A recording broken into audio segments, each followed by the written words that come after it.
assistiamo veramente che diminuisce profondamente le strutture pubbliche. Poi arriviamo dalla regione Veneto arriviamo a Roma, e quindi a un certo punto Roma proprio in questo periodo ha approvato un decreto, una legge delega che modifica il servizio sanitario nazionale. L'ha approvato il Consiglio dei Ministri il 12 gennaio 27, che provoca anche una riduzione delle strutture pubbliche. Ecco, poi c'è il problema grave che io sto portando avanti, che c'è, noi non lo sappiamo, ma basta leggere i giornali, leggere i bilanci preventivi e i rendiconti che fa la ULSE 3. Abbiamo scoperto, anzi ho scoperto leggendo la delibera, che la ULSE, che l'ospedale all'Angelo viene gestito tramite Project Finance, lo sappiamo tutto, ma viene gestito da tutte le strutture private al 48%, 48% vengono gestiti dai privati, quindi facendo adesso, io penso, non sono sicuro, ma penso di sì, non essendoci soldi in giro, anche il famoso Angiolino che devono fare di 60 milioni verrà gestito dal Project Finance, e quindi noi avremo che il 54-55% della struttura di Mestre, l'Angelo, sarà privata, non pubblica, privata. Ecco, e di questo pochi ne parlano, perché pochi leggono le delibere che fanno la direzione della ULSE. Ecco, questa mattina ho invitato i 3 relatori, uno in campo provinciale, uno in campo regionale e nazionale, per parlare non tanto della critica che si fa a queste strutture, ma delle proposte, perché noi lottiamo da anni, qui io e Salvatore e anche gli altri che sono presenti, per fornire dei servizi, per fornire delle proposte per la modifica di quello che c'è, e perché dobbiamo difendere la legge 833/78 e difendere l'articolo 32 della Costituzione, prima che succeda che anche questi articoli e questa legge venga tolta dalla legge. Dal professore Ivan Cavicchi, ecco, che il professore è stato, faccio 2 righe per dire chi è, perché non tutti lo conoscono, ma molti di voi lo conoscete da illo tempore. Il professore Ivan Cavicchi è stato docente presso la Facoltà di Medicina e Chirurgia dell'Università di Tor Vergata di Roma, dove insegna sociologia dell'organizzazione sanitaria e logica e filosofia della scienza medica. In passato ha insegnato alla Sapienza di Roma presso la Facoltà di Statistica e Psicologia. Collabora con le principali università italiane e così via, e è una grande consulente di Regione Emilia, anche di Venezia, direttore generale di Farmindustria, consigliere del Ministro della Sanità, è stato consigliere, insomma, ha un curriculum vitae molto forte, che a un certo punto è un esperto delle sanità. E quindi io darei la parola, e lo ringrazio che è arrivato da Roma, al professore che direttamente, oltre a fare i punti sulla I, qualche proposta concreta, perché noi dobbiamo, sempre fatto a Venezia, e lo ricordo dopo quando parlerò di Salvatore, fatto dei servizi a favore del prossimo. Ringrazio tutti della presenza e do la parola al professor Ivan Cavicchi. Grazie. Grazie. Avevo 18 anni quando sono entrato in un ospedale pubblico, adesso ne ho 77, quindi ne è passata di acqua sotto i ponti. Dico subito al volo, dobbiamo difendere l'articolo 32 del Servizio Sanitario Nazionale. La mia impressione è che arriviamo un po' tardi, la mia impressione è che l'articolo 32 sia già una scatola vuota da molti anni e che il Servizio Sanitario Nazionale non è più un Servizio Sanitario Nazionale pubblico, ma è diventato nel tempo qualcos'altro. Vi prego di comprendere questo discorso del tempo. Ci sono processi che cominciano a camminare e poi col tempo camminano. Da quando abbiamo cominciato a mettere le mani sulla sanità pubblica, ormai sono passati 30 anni. Cioè sono 30 anni che battiamo, e a forza di battere qualcosa succede. Sull'autonomia differenziata, come dire, con una linea. Siamo arrivati al capolinea, siamo arrivati alla fine del processo. Il processo è iniziato tanti anni fa, ma adesso con questa preintesa si sta concludendo Quindi diciamo che c'è un ciclo che si sta concludendo, ma si sta concludendo, tra virgolette, con la negazione di quello che avevamo fatto fino adesso. Questo non è un dato di poco conto. E sono contento di essere qui perché, e ringrazio Salvatore che mi ha invitato, perché considero la regione Veneto in particolare, per la sua storia, per i suoi movimenti, eccetera, un po', suo malgrado, è diventata una trincea purtroppo molto avanzata, sulla quale dovremmo tentare di pensare a cosa fare concretamente, per usare anche la trincea ai fini politici. Allora, io per farmi capire un po' come faccio all'università, voglio fare una metafora. Noi abbiamo a che fare con quella che i matematici, attenzione, i matematici chiamano la catastrofe. Abbiamo una catastrofe. Per i matematici la catastrofe non è una montagna che viene giù, è anche quella, ma è un processo fatto da tante catastrofi, una dietro l'altra, che alla fine si cumulano nel tempo e fanno venire giù la montagna. Cioè la catastrofe per i matematici è una grande discontinuità. Tu parti in un modo e arrivi in un altro modo. La mia impressione è che la stessa cosa vale per la sanità. Noi siamo partiti con l'articolo 32, siamo nel 1948, al momento del varo della Costituzione. Notate, il 1948 viene dopo la Seconda Guerra Mondiale. Io sono sempre stato colpito da una grande contraddizione. La Seconda Guerra Mondiale si chiude con 90 milioni di morti. E nell'articolo 32 è un inno alla rinascita, perché scrive un articolo sul diritto fondamentale alla salute e scrive un articolo sul diritto alla vita, molto importante. E questo articolo 32 è stato fermo in silenzio per molti anni, perché quando è stato fatto noi avevamo le mutue, e le mutue erano tutt'altro che sistemi solidaristici, erano sistemi verticali, dipendevano dai contributi che pagavi. Chi pagava più contributi aveva più assistenza. Al punto che abbiamo dovuto fare una riforma nel 78, la riforma sanitaria, nella quale al primo articolo c'è scritto, all'articolo 1, per attuare l'articolo 32 devo fare un servizio sanitario nazionale. Cioè, noi abbiamo fatto la riforma nel 78 per attuare l'articolo 32. Questo è il punto. A distanza di tanti anni abbiamo svuotato questa roba, e se il Servizio Sanitario Nazionale era la condizione per fare l'articolo 32, se cambiamo il Servizio Sanitario Nazionale cambia la condizione per fare l'articolo 32. In parole povere, l'articolo 32 l'abbiamo perso per strada. Ma non è un perdere per strada il fazzoletto, è qualcosa di molto più importante. Voglio dire, io non voglio farvi, ci ho dedicato tutta la vita a questo articolo 32, per me è stato fondamentale, ma l'idea di avere una società nella quale tutte le persone, indipendentemente dai redditi, indipendentemente dal censo sociale, hanno lo stesso diritto a vivere, a me è sempre piaciuto molto. Questo non esiste più nei fatti. Non so se voi come me siete colpiti, tutte le sere abbiamo il bollettino dei morti sul lavoro e uno si chiede: ma perché muore tanta gente sul lavoro? E la risposta di uno come me dice: ma perché l'articolo 32 non funziona più. Ecco perché si crepa sul lavoro. A parte questo, dopo la preintesa siamo davanti ad un cambio di sistema. Fatemi riassumere brevemente, proprio ma brevemente, perché il tempo non è molto. Noi facciamo la riforma nel 78, dopo un po' di anni, una decina di anni, ci ripensiamo e cominciamo a fare la prima catastrofe, che si chiama azienda. Lo diceva adesso Funari, che ha introdotto la riunione.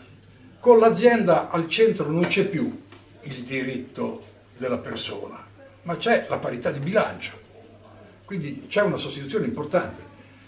Vedo qui Giovanni Leoni, che è amico mio, che ringrazio di essere venuto. Per esempio, con l'azienda cambiano molte cose, cambiano le autonomie dei professionisti, le professioni sono molto condizionate dai limiti di bilancio, dalle linee guida, da questo, da questa. Cambia tutto. Chi vi parla è uno che è nato in un ospedale prima dell'azienda, che si è fatto tutta la trafila. E lì la prima botta. Dalla USL passiamo alla ASL, cioè dal diritto passiamo alla parità di bilancio. Prima botta. Seconda botta un po' di anni dopo, nel 99 con la Bindi, facciamo l'assistenza sostitutiva. Noi nasciamo già con l'assistenza integrativa nella riforma sanitaria, c'erano le convenzioni, non è che ci siamo inventati niente, già c'erano. Con la Bindi dalle convenzioni passiamo all'assistenza sostitutiva. Fino a quel momento lo Stato, quando aveva bisogno di una mano, chiamava il privato e il privato faceva per conto dello Stato quello che doveva fare, seguendo dei criteri di accreditamento. A un certo punto la Bindi fa una legge, la 229, con la quale dice no, l'assistenza sanitaria può essere sostitutiva, può sostituire i livelli di assistenza. Ma non è una cosa da poco. Io resto sempre molto colpito, adesso lo dirò, che oggi Fratelli d'Italia sta mettendo a punto una legge di riforma dell'assistenza integrativa, l'ha chiamata così. In realtà è una riforma dell'assistenza sostitutiva. E sapete che fa questa riforma, tenetevi forte, a normativa invariante. Sapete che vuol dire? Che la 229 fatta nel 1999 è usata per portare avanti il processo di privatizzazione.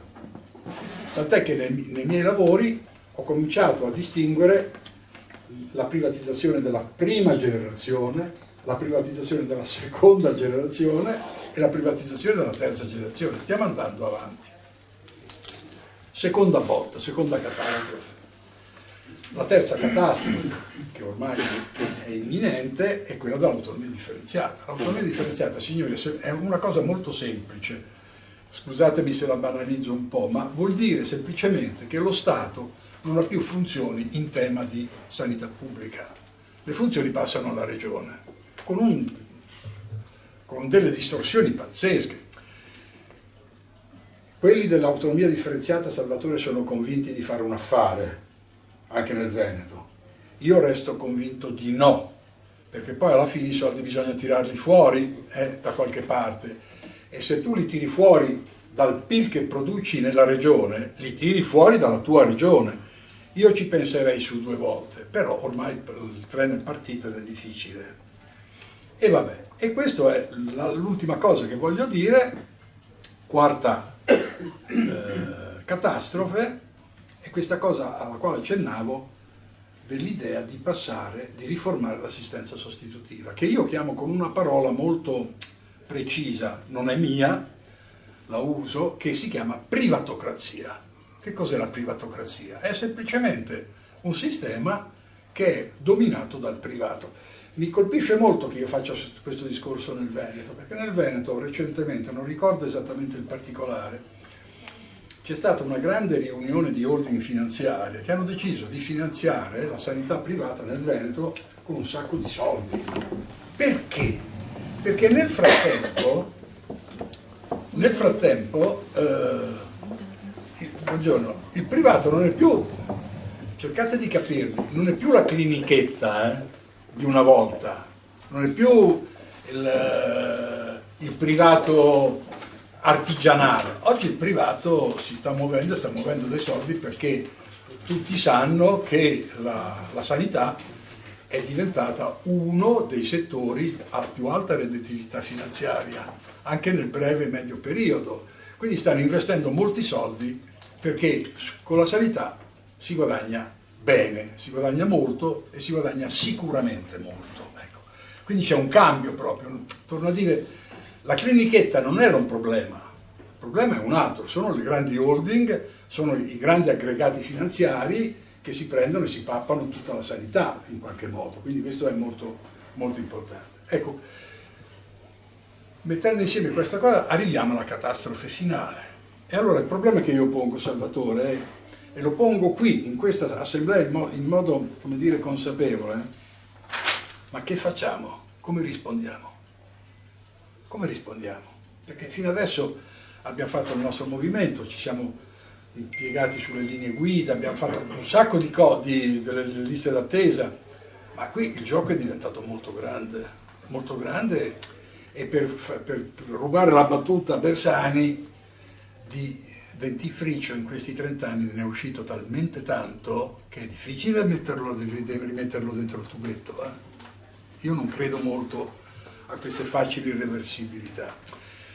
Aggiungo anche che ci sono, come dire, dei problemi che io chiamo, senza mezzi termini, quelli che chiamo gli imbrogli. Cioè, io sono d'accordo che bisogna rifinanziare la sanità pubblica, lo dice il PD, lo dicono tutti, lo dicono tutti, anch'io lo dico.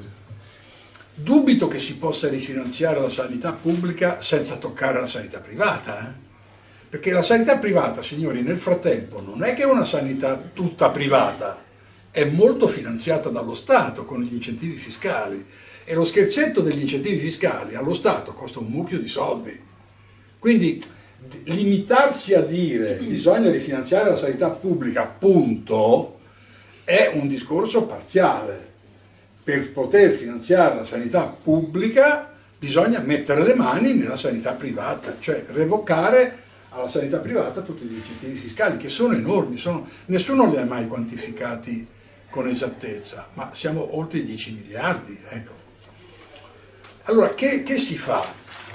E qui si fa, adesso lui citava, Funari ha citato la proposta di legge, tu citavi la proposta di legge fatta dal governo.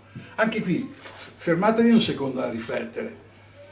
Questa proposta di legge è, Funari, l'ennesima proposta di legge delega. Che succede?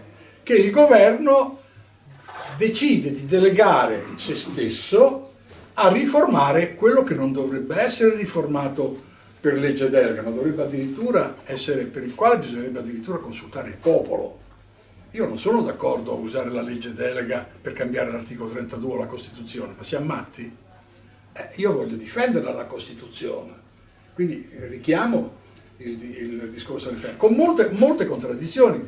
La CGIL, dalla quale io vengo, tra l'altro, ha proposto un referendum contro il Job Act, che io ho salutato positivamente, ma ha dimenticato di dire nel referendum che il Job Act prevede il welfare aziendale, e il welfare aziendale è la negazione del welfare, è la negazione del welfare pubblico.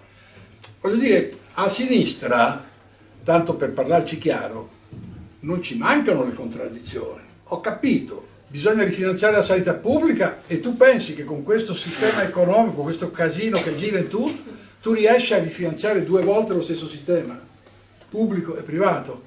Tu pensi che facciamo la riforma del Job Act e fai la riforma del Job Act lasciando inalterato il welfare aziendale. Il welfare aziendale non è altro che un sistema concorrenziale rispetto al sistema pubblico. È esattamente il corretto. In casa della sinistra ci sono un po' di contraddizioni, anzi molte contraddizioni, che nessuno però fino adesso, a parte il sottoscritto che però ci ha sbattuto il naso, sembra interessato a chiarire, a mettere in chiaro. Faccio un altro esempio. Io personalmente sono d'accordo con la Schlein quando dice che bisogna fare un campo largo per battere le destre. Sono d'accordo perché è un ragionamento ragionevole. È chiaro che la destra vince se la sinistra vince se si riunisce in qualche modo. Il punto è che nella mia generazione, ma forse alcuni di voi se lo ricordano, io il campo largo in sanità l'ho già provato una volta, perché nel 92, quando abbiamo fatto il governo Prodi, che non era un governo di destra, abbiamo fatto un campo largo, ma il campo largo nel 92 alla sanità l'ha aperta in 2, Cioè con il campo largo noi abbiamo aperto la strada al neoliberismo, abbiamo aperto la strada all'aziendalismo, abbiamo aperto la strada alla privatizzazione selvaggia, alla privatocrazia. Ripeto, oggi Fratelli d'Italia vuole spingere ancora più avanti la privatizzazione e usa la norma fatta dalla Bindi, non fatta dalla Meloni. Vuol dire che nella norma fatta dalla Bindi già era tutto scritto, per essere molto chiari in qualche modo. Quindi veramente il problema è che facciamo, come ne veniamo fuori. E secondo me, parlo ad un'assemblea di comitati, quindi sono in trincea, da una parte è chiaro che bisogna continuare a fare quello che abbiamo sempre fatto, come movimenti, eccetera, ma dall'altra parte c'è bisogno, come dire, di alzare un po' il tiro. Cioè, come ne usciamo? Se non riusciamo a rimettere dentro al tubetto il dentifricio versato, ma che facciamo?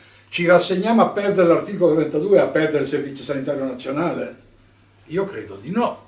E allora bisogna tirar fuori le cosiddette balle, cioè bisogna tirar fuori delle idee, delle strategie, bisogna tirar fuori delle controprospettive, le chiamo io.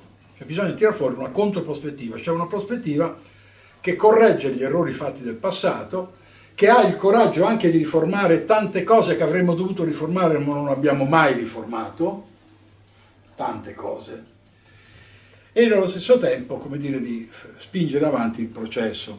Io ci ho provato a definire questa cosa e ho usato il termine di quarta riforma, quarta perché viene dopo le altre tre. La quarta riforma è un'idea che prima di tutto corregge degli errori, perché per me l'azienda è stato un errore. Io preferirei per esempio un'altra cosa al posto dell'azienda, e non ve la faccio lunga, ma ho fatto le mie proposte, ma la logica aziendalista non può essere compatibile con il diritto alla salute. La logica aziendalistica è un'altra logica, quindi vorrei qualcosa di diverso.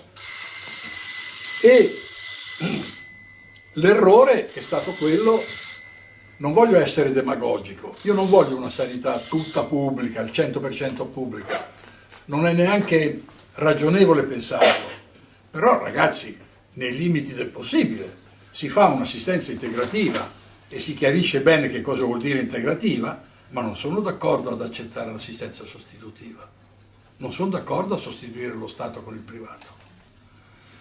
Lo Stato si può avvalere del privato quando ha bisogno, a certe condizioni, ma non posso accettare la sostituzione, perché se accetto la sostituzione mando in vacca l'articolo 32, entro in contraddizione con l'articolo 32. E poi tante altre cose, quindi un'idea di... Allora, recentemente, finisco, io ci ho provato ad agitare un po' le acque da Roma e ho cominciato a dire alla Schlein, in modo particolare al PD, perché parlo del PD?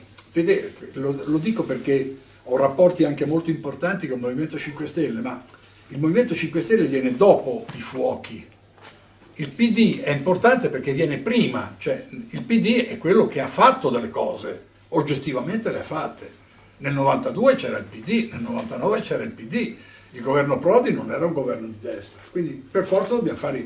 E questo PD ha accettato le svolte neoliberiste e noi dovremmo in qualche modo fare i conti con la svolta neoliberista.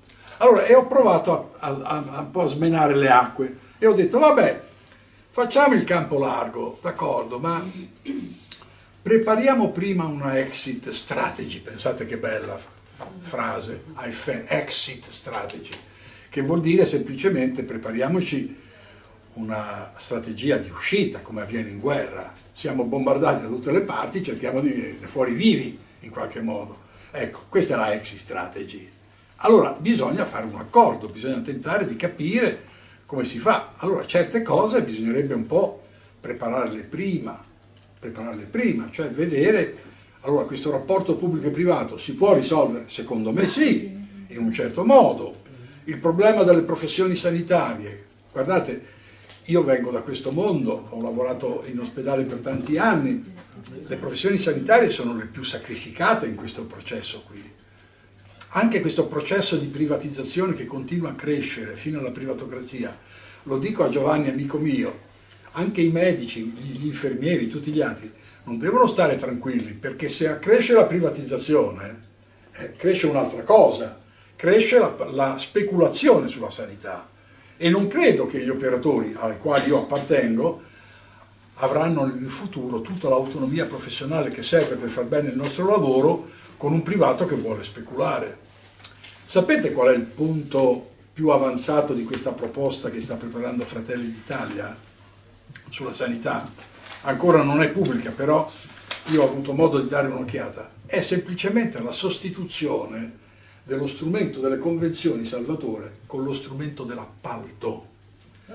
Perché le convenzioni, cosa sono le convenzioni? Sono semplicemente una forma di assistenza sanitaria, però subordinata al rispetto di criteri, e i criteri da rispettare sono i diritti. Queste sono le convenzioni. Gli appalti no. Gli appalti sono un concorso economico dove vince chi offre il maggior vantaggio, chi costa di meno, no? Ma chi costa di meno non è detto che garantisca la migliore assistenza. Noi l'esperienza con le cooperative l'abbiamo già fatta da anni, noi sappiamo come è andata la faccenda. Cooperative, per carità, io sono d'accordo con le cooperative, ma se giro il mondo e mi guardo intorno, le cooperative non sono mai andate non sono mai state. Perché? Perché alla fine sono subalterne ad altre logiche. Allora, questa privatocrazia si chiama così, questo passare tutto all'appalto a me mi terrorizza. Perché, caro Giovanni, se la professione medica è appaltata alle grandi holding o alle grandi assicurazioni, stai pur certo che le assicurazioni, per fare il loro guadagno, a te medico ti metteranno un mucchio di limiti e tu devi funzionare come dicono loro. E per me questo è un danno principale, non solo alla professione, ma un danno principale al malato. Io sono dell'idea, tu ricordi Giovanni quante discussioni abbiamo fatto sull'appropriatezza, io ero molto critico sul discorso dell'appropriatezza e dicevo, ma guardate che appropriatezza vuol dire essere semplicemente coerenti con delle regole economiche di risparmio. L'adeguatezza è un'altra cosa, l'adeguatezza devi essere adeguato alla complessità del malato, che è un'altra roba, quindi eccetera eccetera. Allora, la cosa che mi piaceva, ne ho parlato con Salvatore prima, perché non mi azzardavo a tirar fuori l'idea, è di capire se qui nel Veneto, con le contraddizioni che ha il Veneto, suo malgrado ormai è diventata la trincea più avanzata del processo di controriforma. Secondo me, con dei significati politici anche molto diversi rispetto alla Lombardia. Il Veneto è Veneto. La Lombardia non è uno stinco di salto, perché si sono venduti anche la madre in Lombardia, anche recentemente, però a parte questo, ma il Veneto, che io conosco da molti anni, ha una sua tradizione, voglio dire, non è che viene dal niente, ha una tradizione welfaristica, cioè, il Veneto, è importante. Allora mi chiedevo se non fosse possibile tentare qui nel Veneto di prefigurare noi un campo largo per, tra virgolette, ridare vita all'articolo 32, ridare vita al Servizio Sanitario Nazionale, ma nello stesso tempo, insisto a dire, con un exit di strategy. Io ci ho provato, vedete, stamattina mi è arrivato il messaggino di mia figlia che mi avvertiva che mia nipote, che ha 20 mesi, oggi compie i mesi, e mi è nata sta nipotina.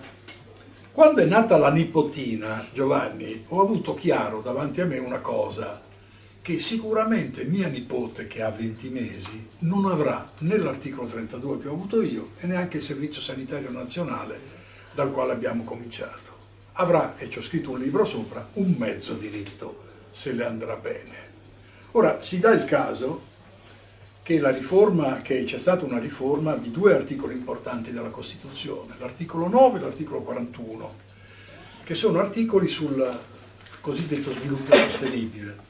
E in uno di questi articoli, per la prima volta, non si dice neanche nell'articolo 32, Salvatore, per la prima volta si dice chiaramente una cosa: se l'economia danneggia l'ambiente e la salute delle persone è un grande problema.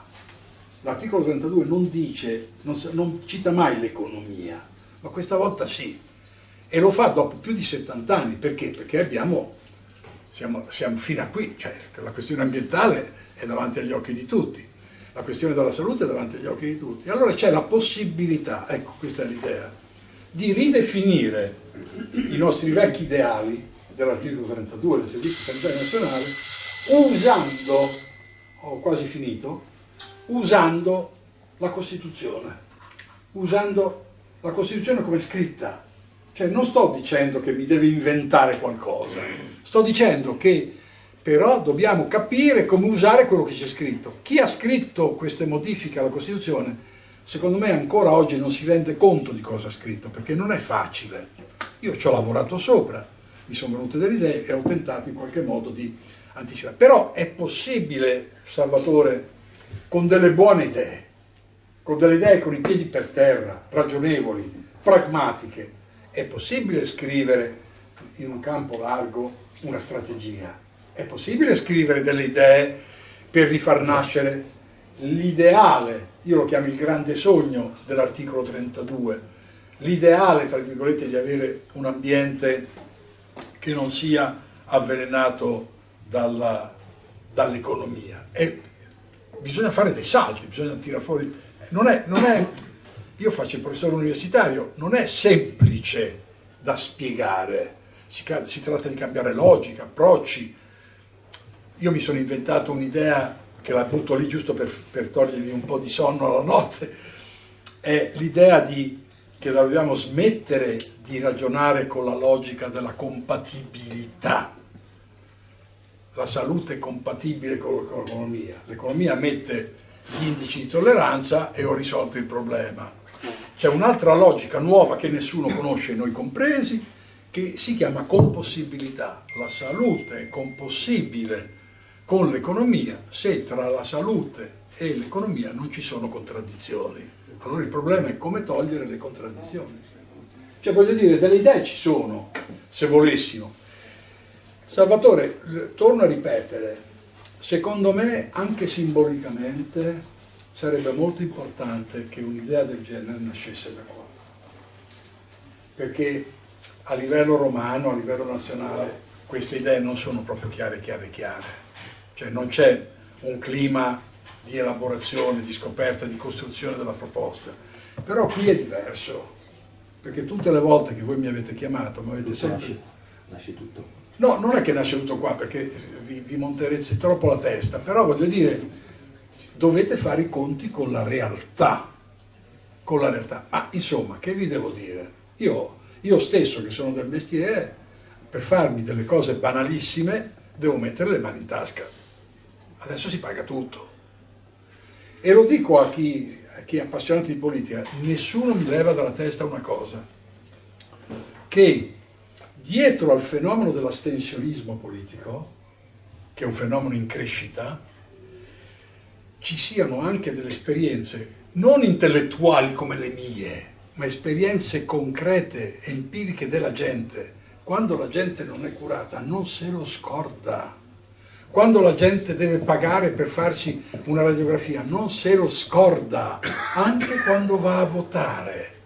Io sono andato a vedermi i dati e ho scoperto che dietro all'astensionismo l'area che è più penalizzata è l'area di sinistra. Perché? Ma perché l'area di sinistra è vissuta dai cittadini come l'area traditrice. Oh, questa doveva difendere i diritti e si è venduto pure l'anima. Voglio dire, poi la gente se lo ricorda quando va a votare, non è che non se lo ricorda. Quindi, torno a dire, secondo me, prima di tutto, Salvatore, dobbiamo per forza fare qualcosa, perché non possiamo non fare niente. Fare anche un salto di qualità, vedere se è possibile dare un segnale anche alla politica nazionale, ma dare un segnale dal basso importante e rimettere in mano, in moto la macchina. Finisco con questa cosa, credetemi, sono invecchiato in sanità e per tutta la vita non ho fatto altro che vedere legge delega sulla sanità, mi sono rotto le balle. Bisogna ritornare ai cittadini, bisogna coinvolgere di nuovi cittadini, parlare con loro, spiegare loro cosa stanno perdendo, cosa stanno rischiando loro, cosa sta rischiando la mia nipotina e chi verrà dopo. Cioè, ci stiamo giocando un patrimonio di civiltà, ragazzi, mica ci stiamo giocando il niente. E credo che allora dovremmo in qualche modo cominciare a capire che su questa grande contraddizione che è la salute da una parte e la sanità pubblica dall'altra si è aperto un grande conflitto. La destra, signori, ci sta inzuppando il pane. La destra, ma vi rendete conto che non ha fatto una norma in più rispetto alle norme fatte dalla sinistra per portare avanti i suoi discorsi? Non ha fatto una piega. Sta usando quello che ha trovato pronto. che gli è stato fatto dagli altri. Ma scusatemi, l'autonomia differenziata, voi avete fatto la pretesa, ma chi è stato il primo a inventarsi l'autonomia differenziata? Ve lo ricordate? D'Alema. Era di destra D'Alema? Non mi risulta. E ha fatto un casino che non finisce mai. Cioè ha creato i presupposti per una destrutturazione importante. Allora, questa è la posta in gioco. Ci stiamo giocando un grande sogno. Il grande sogno era quello che, indipendentemente dai destini naturali e sociali di ognuno di noi, fosse possibile essere uguali rispetto alla salute.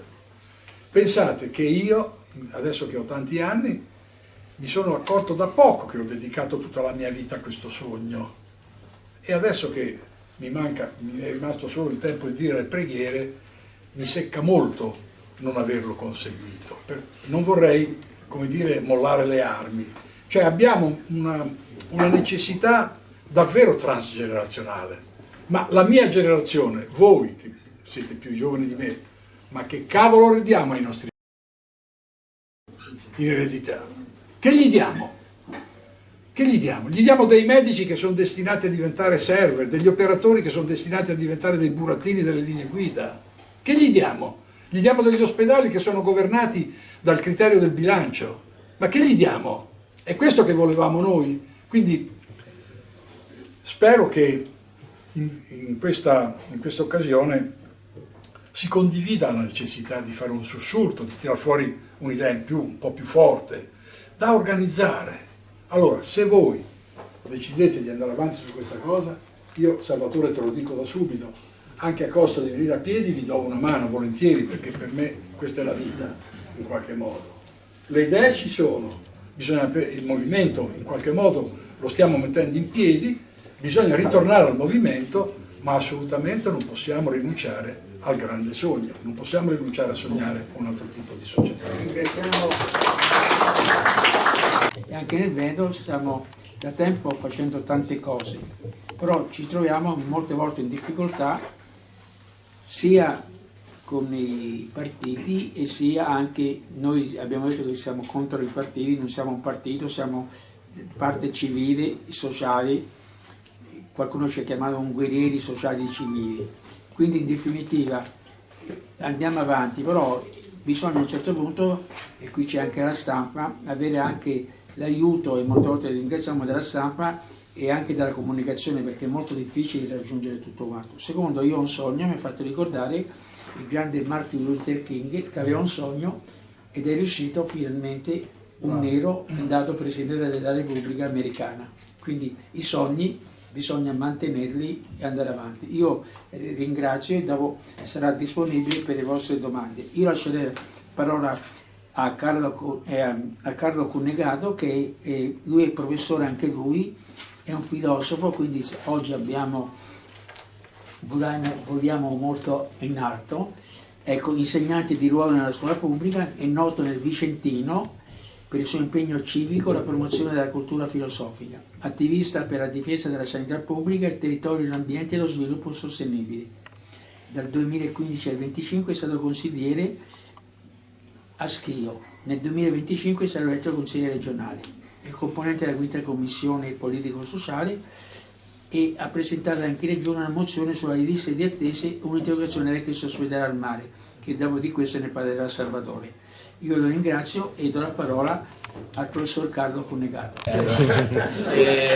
Lo carico. Devo dire che, come ha detto il sempre brillante Cavicchi, insomma, noi non abbiamo alternativa al campo largo, vero? Perché l'anno prossimo si va al voto e io devo dire che c'è veramente un pericolo democratico, perché se questi vincono si eleggono pure il Presidente della Repubblica, e guardate che qua c'è un vice premier che ha proposto la cauzione per manifestare, cioè ha proposto di trasformare un diritto costituzionale, cioè l'esercizio del dissenso, in una merce che si compra e si vende. Quindi dobbiamo tentare il campo largo, ma dobbiamo, ed ha ragione Cavicchi, fare in modo che non diventi un camposanto dei nostri valori e che sia davvero questa un'alternativa rispetto alla destra. Sono d'accordo anche con tutta la ricostruzione storica che ha fatto sul fatto che la sinistra è stata nella storia corresponsabile della privatizzazione, perché è rimasta vittima dell'ubriacatura neoliberista.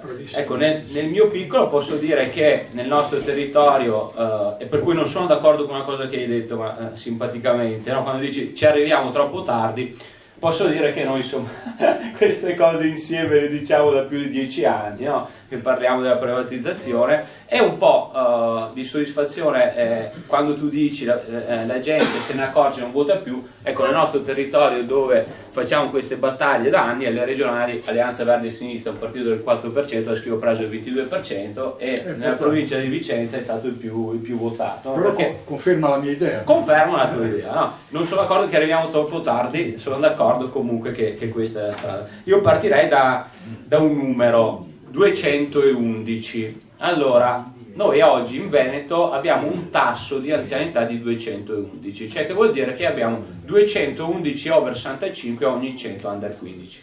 Pensate che nel 2002 era 135.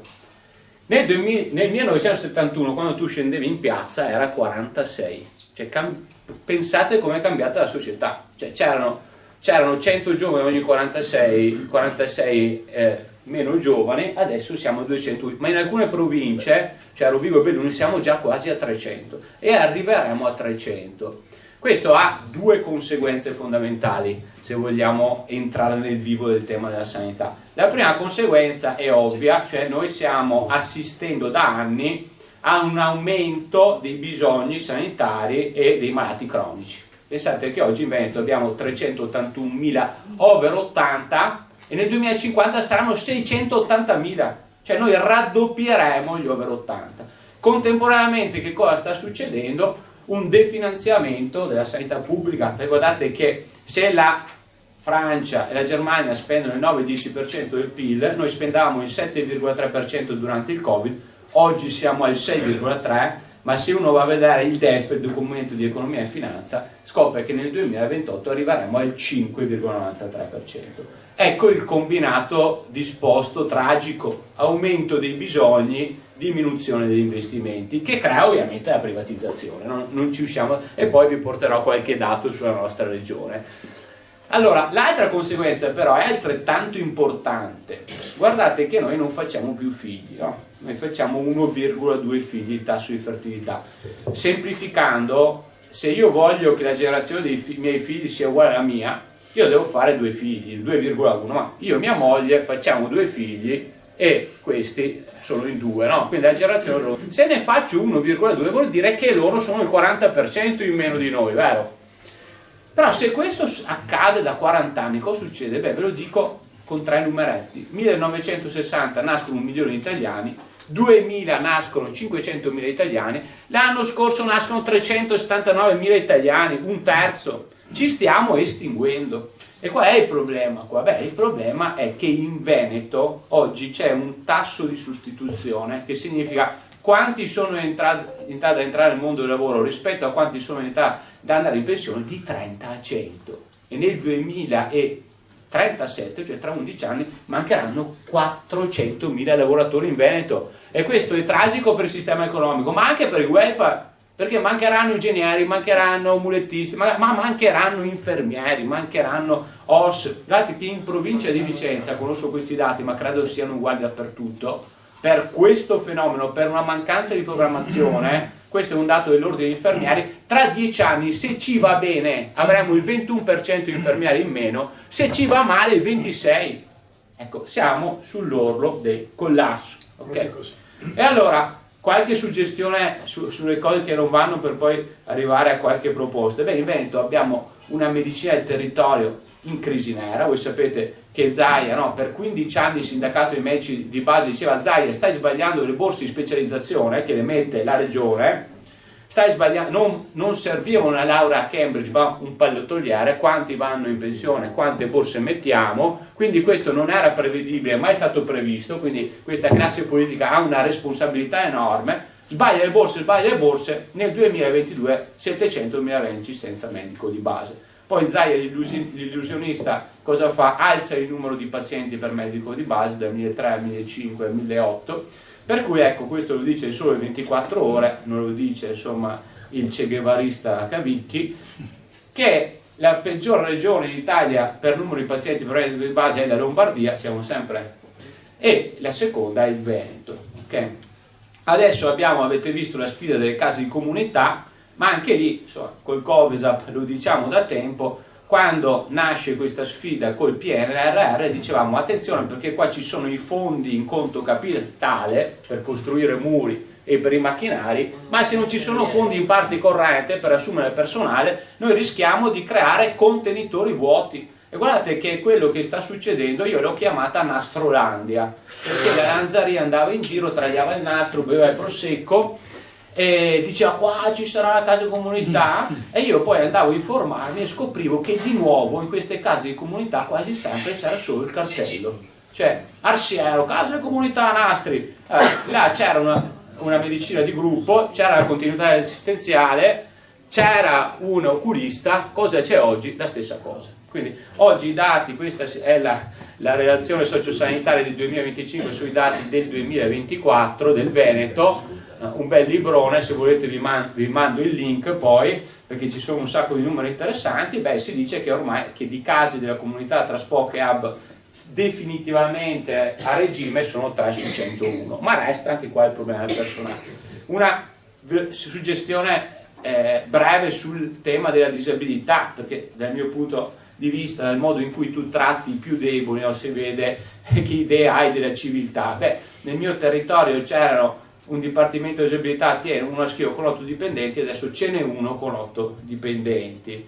Guardate che è drammatico quello che sta succedendo, la neuropsichiatria infantile è al collasso, c'erano 6 medici, adesso ce n'è 1,5, cioè 1,5, le maestre che mi dicono io segnalo un ragazzino potenzialmente disabile, ci vogliono 2 anni, 2 anni e mezzo per la certificazione. Cosa succede? Che questo è già elementari, quindi tu non fai la diagnosi precoce, quindi mini la qualità della cura e lasci le classi senza il sostegno, no? Poi, come dire, tema epocale, visti i dati che vi dicevo prima, le case di riposo. Guardate che nel mio territorio oggi ci sono 13.000, over 80 saranno 20.000, stessi dati del Veneto di prima, eppure sono sempre quelli posti. In Veneto ci sono 11.000 persone in attesa di entrare in case di riposo. Per cui avete visto che Stefani sta mettendo in scena il disagio. Io l'ho invitato nel mio territorio perché noi avevamo fatto un progettino per portare 40 posti in più in un centro Alzheimer. No? Ci sono 1.378 posti da sempre, ci sono sempre più anziani, ne facciamo 40 di nuovi, no? Che vuol dire non risolvere il problema assolutamente, ma incamminarci sulla strada giusta. Per farlo, perché sia sostenibile, ci vogliono le impegnative. Voi sapete che se io spendo 1.800-1.900 euro per andare in casa di riposo è perché la regione ne mette altri 1.000, e allora noi chiediamo all'ULSS queste 40 impegnative. Dopo 1 anno e mezzo di contrattazione la ULSS ci dice no. Okay? Allora io Stefani, che sbandiera, no, una nuova sensibilità, l'ho portato lì e gli ho detto: se tu hai a cuore gli anziani, caccia i soldi e si paralizza, no? Però, come dire, siamo di fronte a un dramma pazzesco. Queste case di riposo che io sto andando da quando sono consigliere regionale, perché sono stato prepensionato dalla scuola, no? 1 mese e mezzo fa, sto cominciando a visitare queste case di riposo e sono un po' tutte sull'orlo del collasso finanziario, no? Perché non trovano lavoratori, perché non ci sono più impegnative, perché l'ULSS non trasmette più tutta una serie di servizi che prima trasmetteva. Arriviamo, prima avete citato le liste d'attesa. Ho fatto una mozione citando il preziosissimo lavoro degli sportelli del Covisap, no? Per dire che cosa? Beh, solo nell'ultima settimana mi ha chiamato un cittadino, mi fa: Carlo, io ho la prostata otturata, mi hanno proposto una operazione tra 2 anni. Sì, un mio amico che ha 71 anni mi dice: Carlo, devo fare una visita cardiologica tra più di 1 anno, a Moro il megalito, no? Fa sul tempo morire, un altro, cioè. E allora, come dire, questa narrazione che ben conosce il Covisap cozza in qualche modo, noi invece con la narrazione di Zai abbiamo abbattuto le liste d'attesa. È evidente, tutti sanno il meccanismo, vero? Perché di fatto il monitoraggio sulle visite d'attesa è solo sulle prime visite, quindi io misuro solo una piccola porzione, se ho un problema cardiologico andrò 10 volte al cardiologo, ma io misuro solo la prima visita, misuro 70 visite su 6.000 LEA, e quindi cosa ha fatto Zaia? Interessato alle classifiche, si concentra solo su questo, ma poi, come raccontano gli sportelli, ci sono persone che aspettano 400, 500, 600 giorni, e quindi noi abbiamo fatto una mozione dove chiediamo che la regione faccia un monitoraggio su tutte le visite. Cioè, non vogliamo più essere imbrogliati o che ci dicono abbiamo battuto le liste d'attesa quando tutti aspettano da un anno e mezzo, e vediamo se la regione ci dà una risposta, perché insomma partire dalla conoscenza è fondamentale. È ovvio che l'aumento delle liste d'attesa è uno dei fenomeni che genera la privatizzazione. In un suo lavoro che vi consiglio di leggere, molto breve, la Gabanelli ha detto che ormai una visita ambulatoriale su 2 nel privato in Italia, una visita diagnostica su 3 è nel privato. E allora arriviamo al dunque: se è vero che le liste d'attesa generano la privatizzazione, è anche vero, ribaltando il ragionamento, che se io vado a vedere quanto aumenta la privatizzazione, questa è una cartina di tornasole del collasso del pubblico, vero? Cioè io vado nel privato se non ho una risposta del pubblico, se non sono masochista. Ebbene, in 10 anni, mentre gli ambulatori privati in Italia sono quasi raddoppiati, in Veneto sono quadruplicati.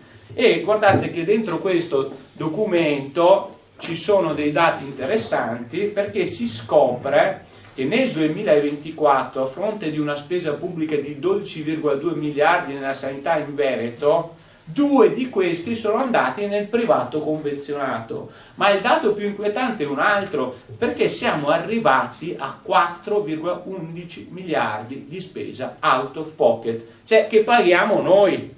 Quindi mettiamo insieme questi numeretti, no? 10 miliardi nel pubblico, 6 tra privato convenzionato e out of pocket. La sanità, come dicevi tu benissimo, non è più pubblica, è chiaro? Non è più, e questo è drammatico da 2 punti di vista, no? Che cosa genera la privatizzazione? Beh, da un lato un impoverimento. Io ricordo sempre che il Partito Comunista volle la legge del 78 perché diceva attenzione, perché ovviamente la sanità pubblica riconosce il diritto inviolabile alla salute, ma la sanità pubblica è difesa del reddito, Assolutamente. Cioè, se io non ho la sanità pubblica mi impoverisco. E allora anche qua un dato: a fronte di una media di spesa privata in Italia di 730 euro, in Veneto siamo 847 pro capite. Non so se hai capito, 847 pro capite vorrà dire che chi ha 5, 10, 15, 20 anni spenderà poco, e chi ha una certa età ne spenderà 3-4 mila. Per cui la conseguenza è che ci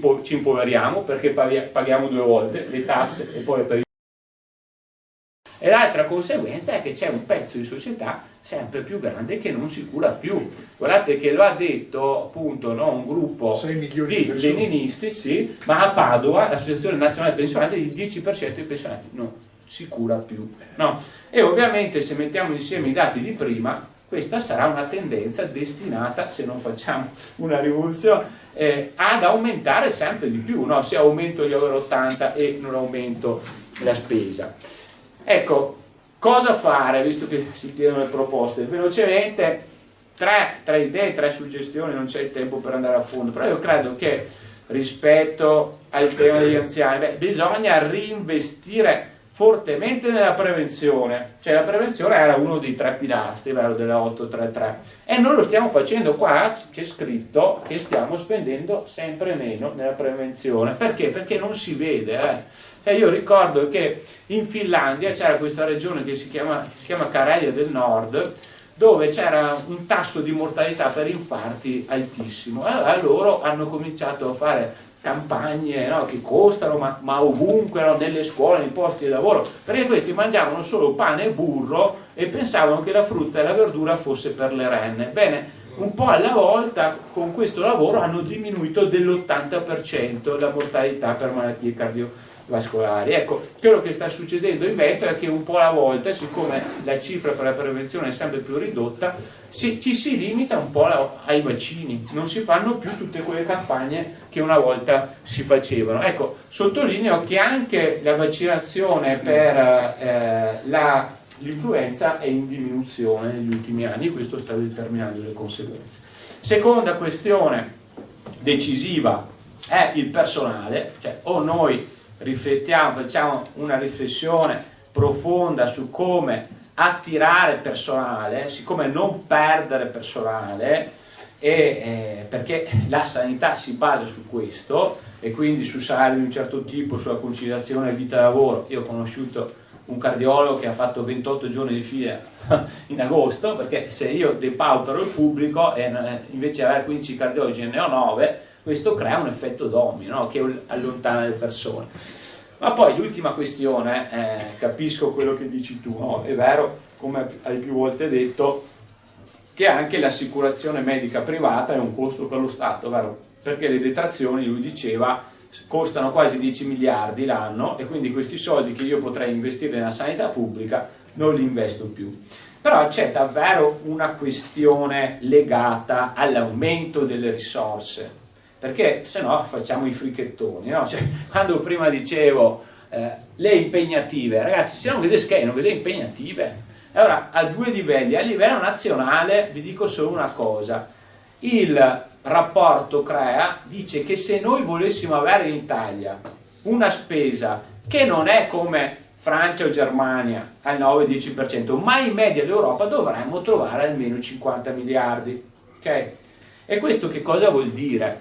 Beh, vuol dire innanzitutto che io credo, ecco, da sinistra dovremmo fare un ragionamento serio su quello che è il riarmo, no? Che a regime ci impegnerà 70 miliardi l'anno. Quindi io credo che un paese che destina 70 miliardi alle armi di difesa e non le trova nella sanità abbia perso se stesso, no? E anche su questo la sinistra dovrebbe essere più unita e più forte. Ma adesso forse dirò una cosa impopolare: noi dobbiamo ricostruire un patto sociale, cioè questo mondo così non funziona più. Guardate che l'anno scorso i 79 miliardari in Italia, 79 persone, lo dice il rapporto Oxfam, hanno aumentato il loro patrimonio di 55 miliardi. E allora possiamo dire che un paese dove 79 persone accumulano 55 miliardi e non si trovano 50 miliardi per un servizio sanitario per 60 milioni, è un paese che deve cominciare a farsi delle domande, perché anche qua, no, sono da 30 anni che questi dicono, no, da Berlusconi in poi non dobbiamo mettere le mani 2 minuti e ho finito nelle tasche degli italiani. Ma in realtà le mani nelle tasche degli italiani le mettiamo, è chiaro? Nel senso che, però bisogna vedere a chi mettiamo, a quali tasche, no? Nel momento in cui io passo, a me piace ricordare questo passaggio, perché nel 72 c'erano i democristiani e c'era una tassazione progressiva che andava al 10,72%, adesso va dal 23 al 43%. E allora, come dire, io tolgo le mani dalle tasche dei ricchi e le metto nelle tasche dei poveri, perché se sono costretto a pagare nel privato, quella è una tassa occulta che però pagano tutti. E ora qua concludo arrivando al Veneto. Voi avete visto che la narrazione di Zaia è cambiata di Stefani. Allora, io banalizzo, ma Zaia, che ha una potenza comunicativa di fuoco, no? Anche questo è una metamorfosi della politica che sostituisce il leader del partito, ma per dirvi, Zaia ha 1,1 milioni di follower su Facebook. Il Corriere della Sera vende 6.000 copie in Veneto. È chiaro che potere ha uno così.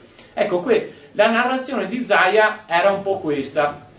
Io l'ho chiamato il sillogismo zaiano.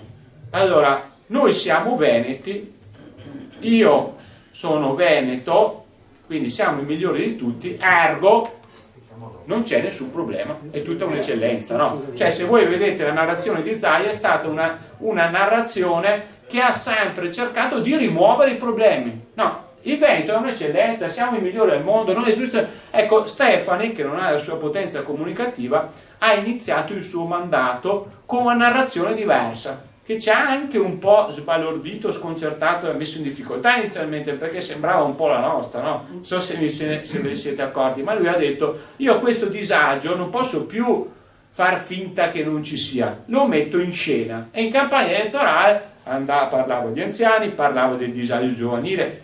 Parentesi, lo sapete che tra i 14 e i 19 anni il 19% degli adolescenti ha problemi di salute mentale. Siamo di fronte a un caporalato della salute mentale che ci dice qualcosa anche del modello di società che abbiamo costruito. Cioè, secondo l'OMS nel 2030 la depressione sarà la malattia più invalidante, quindi questo modello ha fallito, no? Se produce tutta questa infelicità, e chi fa politica dovrebbe anche osare l'interpretazione di un modello che ha fallito. Ma Stefani dice no, questi problemi ci sono. Bene, viene anche nella mia casa di riposo, parla, avete visto, no, dei caregiver, parla dello psicologo di base. Contemporaneamente però, se avete visto, adesso comincia la discussione sul bilancio. Giacinti, che è il nuovo assessore al bilancio, dice non aumenteremo le tasse. Allora, anche qua ragazzi, no? Noi siamo l'unica regione delle grandi regioni che non ha un addizionale IRPEF. Okay? Cosa vuol dire? Vuol dire che pagano tutti uguali, poveri e ricchi, l'1,23. No? Zai un giorno disse: se alzassimo al massimo l'addizionale IRPEF avremmo 1 miliardo l'anno. No? E intendeva dire: vi ho regalato Veneti 1 miliardo. Ecco, io non credo che si debba alzare a tutti, ma in maniera progressiva. Se noi alzassimo l'addizionale IRPEF in maniera progressiva, cioè se avessimo l'addizionale IRPEF non dell'Unione Sovietica ma dell'Emilia Romagna, avremmo un'entrata di 500 milioni in più l'anno. Ecco, io dico, siamo di fronte a quello che abbiamo descritto fino adesso, cioè la fine della sanità pubblica. E io credo davvero che la fine della sanità pubblica sia lo spartiacque tra un paese che voglia o meno definirsi civile, no? Tu l'hai detto molto bene. Ma dobbiamo ritornare a un patto sociale che ha il coraggio di dire che chi ha di più deve dare un po' di più. No, la sinistra deve avere il coraggio di rifarlo, questo discorso qua che si è dimenticato di fare, perché se non faremo questo, no, io credo che non sapremmo dare le risposte che vogliamo cercare. E purtroppo quei dati che vi dicevo prima, raddoppio di over 80 da qua ai 20 anni, ci dicono che questo fenomeno è solo all'inizio, e tra qualche anno la situazione, se non avremo il coraggio di osare, dico io, una nuova giustizia sociale, cioè siamo un paese senza tassa di successione. Lo capite? Cioè, e concludo davvero prima del secondo no, guardate che adesso la tassa di successione non è una tassa socialista, è liberale, no? Io lo dico, non bisogna tassare chi ha 1 o 2 appartamenti, no? Ma per dire, noi abbiamo una tassa di successione che è il 4% del patrimonio eccedente 1 milione di euro. Quindi 2 figli di una famiglia ricca che ha 2 milioni di euro prendono 1 milione di euro e pagano 0. Cioè in Inghilterra, in Germania, cioè arriva al 40%. Ovviamente non devo tassare, no, neanche la piccola borghesia, però chi ce l'ha può dare un contributo. Ecco, credo davvero che se non osiamo ritornare a parlare di giustizia, fra qualche anno, ecco, io credo che ci sarà una bomba sociale che è davvero destinata ad esploderci in mano. Grazie.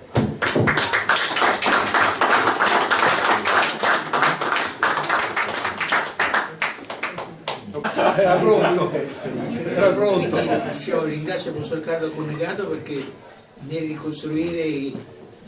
parlare della sanità ha parlato nel ricostruire il patto sociale. Io mi sono ricordato che sono abbonato alla rivista mensile Vita, che è una delle più grandi riviste del volontariato e del sociale, che riporta questa settimana questa edizione.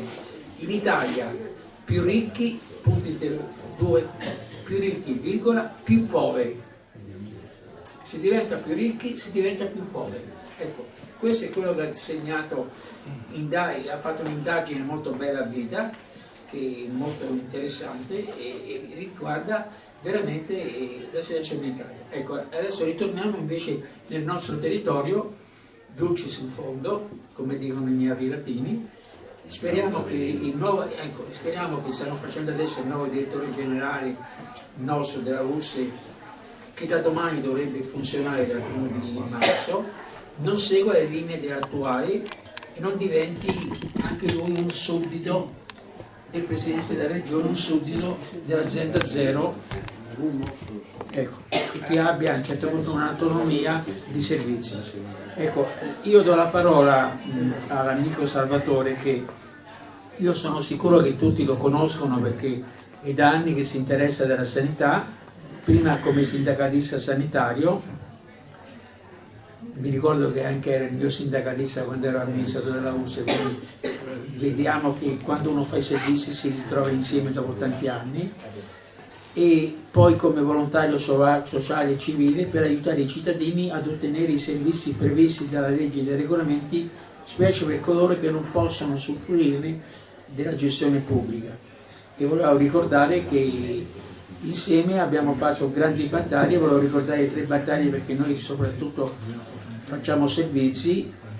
Una, la gestione delle varie manifestazioni a favore della sanità pubblica che vengono fatte sia a Venezia sia a Mestre sia in altri comuni di Venezia, e soprattutto volevo ricordare che siamo riusciti tramite le petizioni, abbiamo inventato, anzi realizzato le petizioni, abbiamo avuto 3 risultati buoni. Vi ricordo, il problema è che abbiamo salvato un ex ospedale che volevano fare albergo, che è diventato distretto. L'ex ospedale Giustiniani abbiamo salvato, se no anche quello veniva fatto un albergo. Abbiamo fatto una grande lotta per l'RSA facendo una petizione, qui c'erano anche altre persone che hanno firmato quella nostra petizione, e per ultimo ieri siamo riusciti anche a aiutare gli anziani, che ho parlato tanto di anziani fu negato. Abbiamo fatto presentato una petizione al Consiglio Comunale di Venezia di 800 firme messo sul giornale La Nova di Venezia. Ringrazio anche la giornalista la Maria che è venuta anche stamattina, per difendere gli anziani e gli handicappati contro le barriere architettoniche di Venezia. Noi a Venezia abbiamo molte persone che non possono uscire da casa perché hanno i ponti bloccati, sono in galera. Abbiamo anche delle fotografie di persone che sono in galera. Quindi vogliamo che Venezia diventa una città, non solo per Venezia, ma anche per i turisti, una città che può essere abitata da tutti, non da chi ha le gambe buone. Quindi io ringrazio Salvatore per tutto quello che ha fatto e che farà, e do la parola a lui. Grazie. Allora, più volte Ivan mi ha citato assegnandomi un compito, o perlomeno propormi un compito politico, io penso molto molto difficile, per 2 motivi. Uno, perché siamo in presenza, io penso, di un percorso ideologico concretizzatosi con l'americanizzazione dei servizi sociosanitari, e questo percorso le destre lo stanno portando avanti non soltanto con l'ultima scellerata ipotesi di autonomia differenziata Piemonte, Liguria, Lombardia, Veneto, ma soprattutto di quel disegno di legge delega del governo del 12 gennaio scorso, che significa quasi la fine del servizio sanitario pubblico.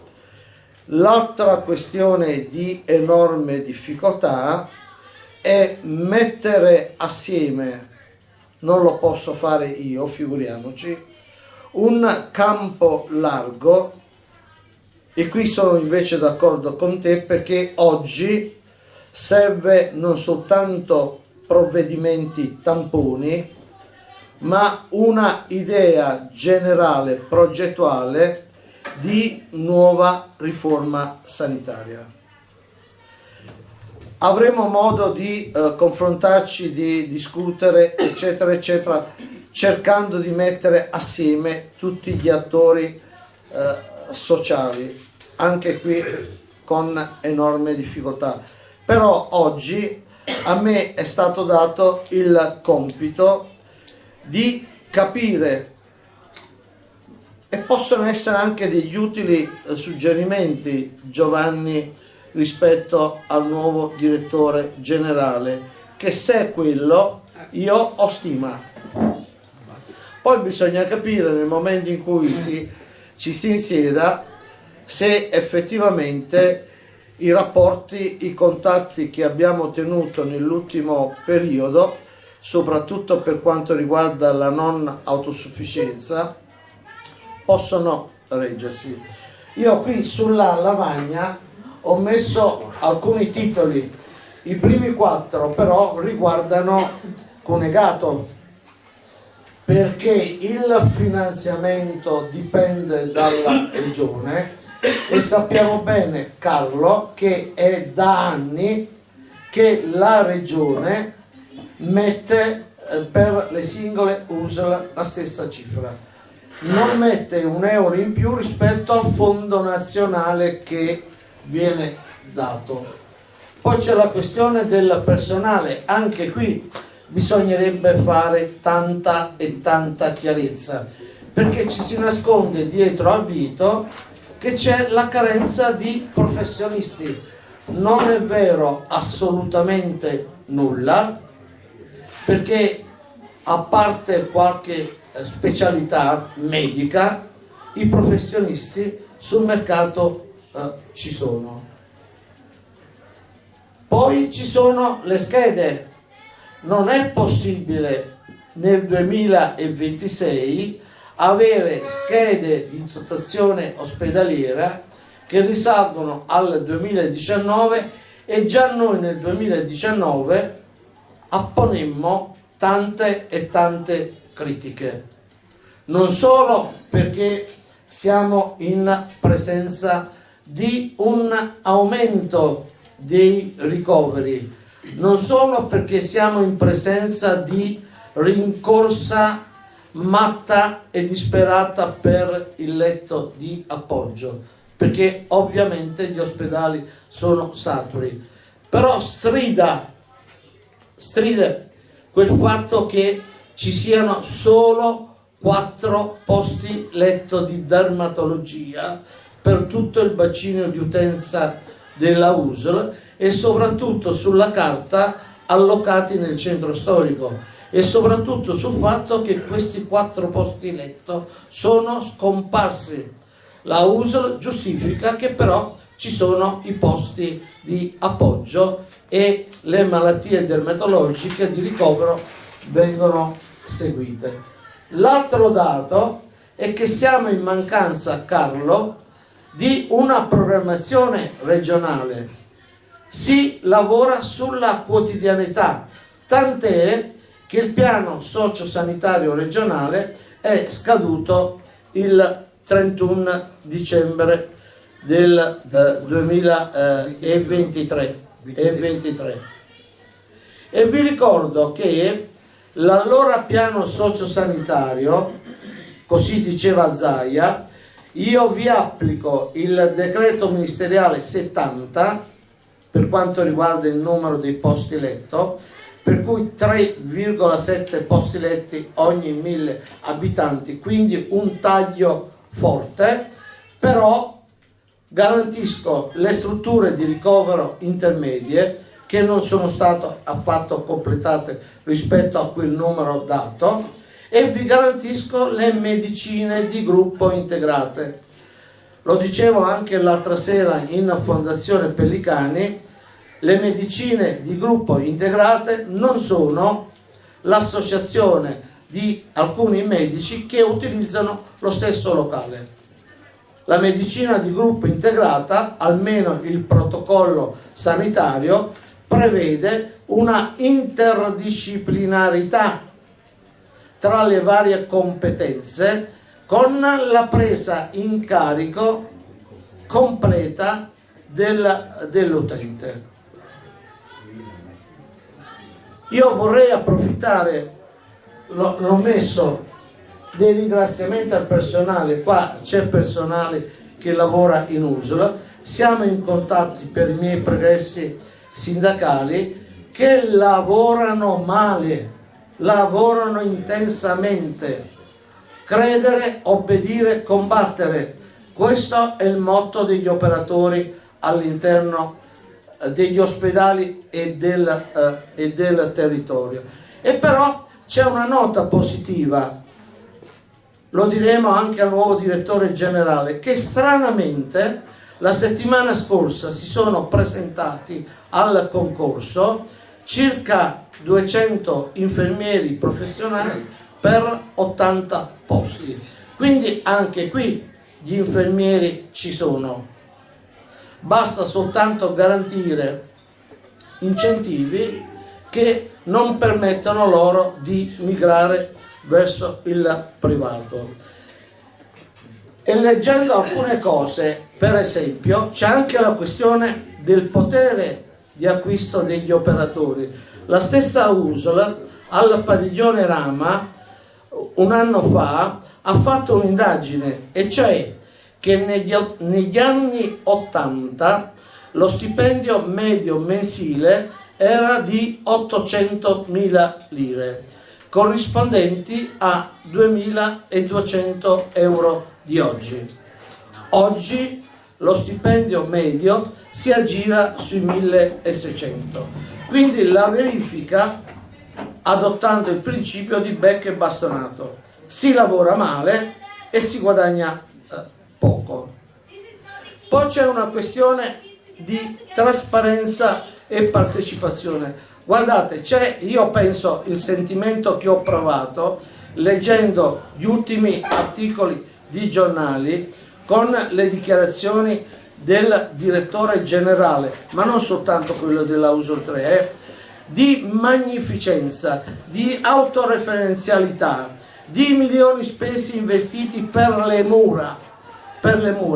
Poi ovviamente, mancando la possibilità di rispondere, da poter dire al direttore generale, ma non soltanto a lui, che la ristrutturazione dell'ospedale civile e l'Angelino passano attraverso dei finanziamenti statali che, se non ricordo male, articolo 20 della legge 67/88, che negli ultimi anni è stata ripristinata, per cui noi all'interno dell'ospedale civile possiamo avere i 62 milioni di euro in virtù di questa legge.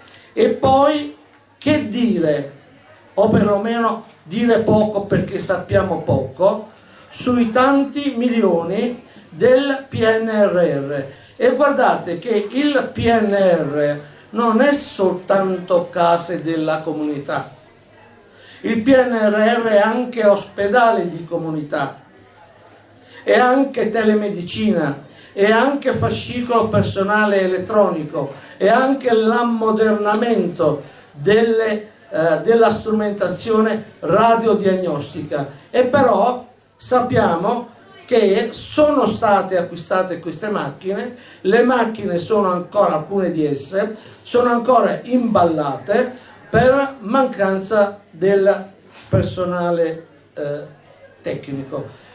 Quindi noi vorremmo, proprio per evitare la narrazione della USL, la quale narrazione ovviamente si scontra con la narrazione di chi viene ai nostri sportelli, cioè di gente con prescrizione, e Paolo lo sa meglio di me, codice breve, 10 giorni, con tumore sono 100 giorni e l'USL non chiama. Abbiamo nome e cognome, abbiamo pure inviato ai NAS, ai carabinieri.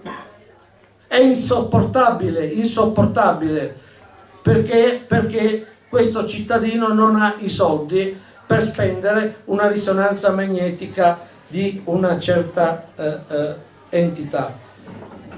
E ci rivolgiamo, perché tra poco si vota nel comune di Venezia, bisogna assolutamente ripristinare la consulta della salute.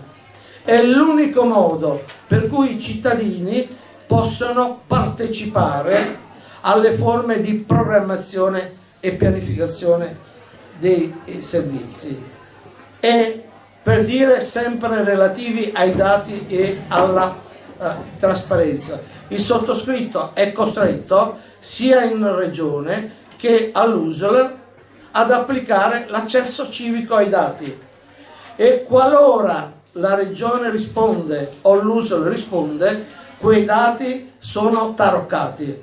Sulla salute mentale c'è la Silvana Mazzagalli che mi è testimone. Quanto ci arrivano i dati, per esempio, sugli organici, sulla professionalità, si mischia, o lo fanno appositamente la regione, gli operatori pubblici con gli operatori privati, per cui ti manca quell'osservatorio per permettere la partecipazione, per cui l'ITSAM partecipa ai tavoli sulla salute mentale.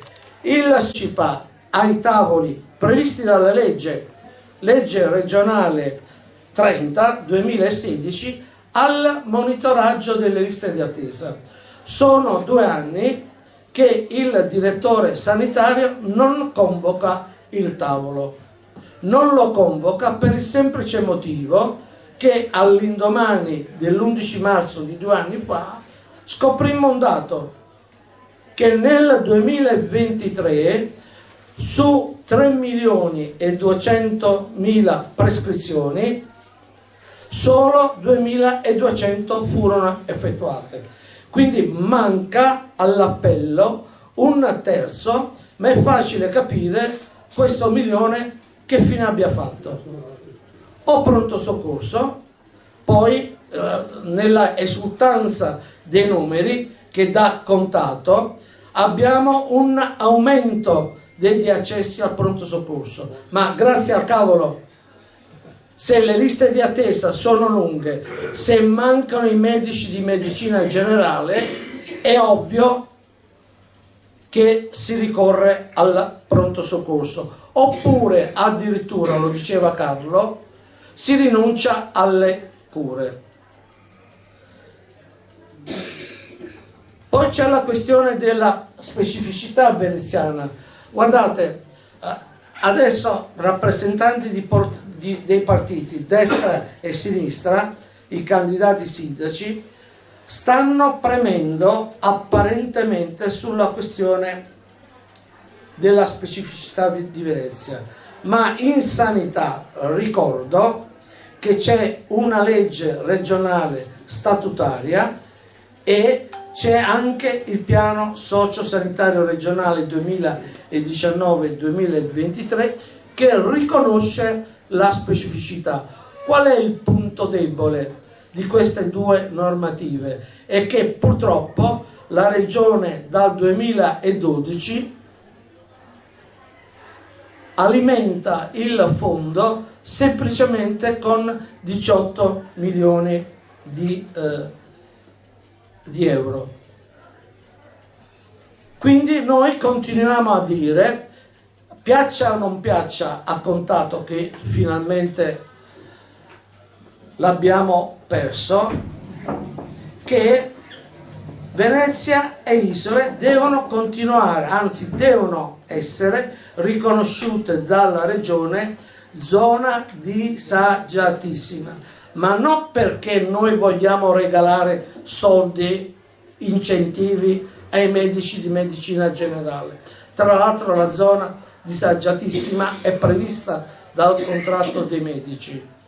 Noi abbiamo bisogno di una campagna dove la propaganda effimera di contatto 2 anni fa, con le promesse di abitazione, ambulatorio e posto macchina, c'era stato l'interessamento di 252 medici di medicina generale. Quindi anche qui si dimostra che se si mettono in campo adeguati incentivi noi possiamo avere i medici di medicina generale nel centro storico e nelle isole. C'è un altro argomento chiave per noi che abitiamo al Lido, e lo diremo anche al nuovo direttore generale. La USL deve alienare l'ex ginecologia. È inutile, deve mettere a gara, senza pastrocchi con il tedesco o con il comune di Venezia, deve mettere a gara la vendita dell'ex ospedale al mare. Il ricavato metterlo a disposizione delle isole e con un restauro del monoblocco. Sto per chiudere. Il taglio dei servizi a Venezia, centro storico e isole ormai è storicamente una ossessione dei direttori generali. Nicola diceva, ci aveva tentato dal Ben, vi ricordate, nel 2019, dove la regione voleva la trasformazione dell'ospedale civile da ospedale SPOC a ospedale di rete. Li bloccammo 31 marzo del 2019.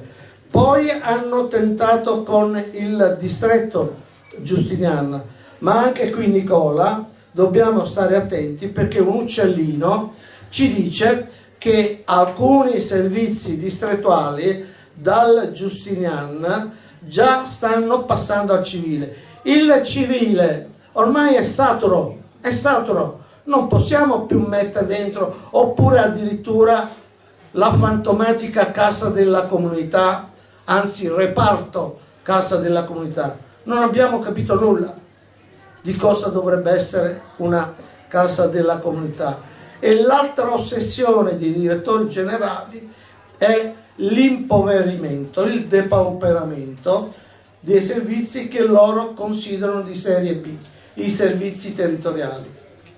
La Mazzagalli mi è testimone per quanto riguarda la salute mentale, di come funzionano male i centri di salute mentale. Palazzo Boldù 30 anni fa sembrava un centro sociale, andate adesso, il deserto, c'è qualcuno che va a prendersi le goccine.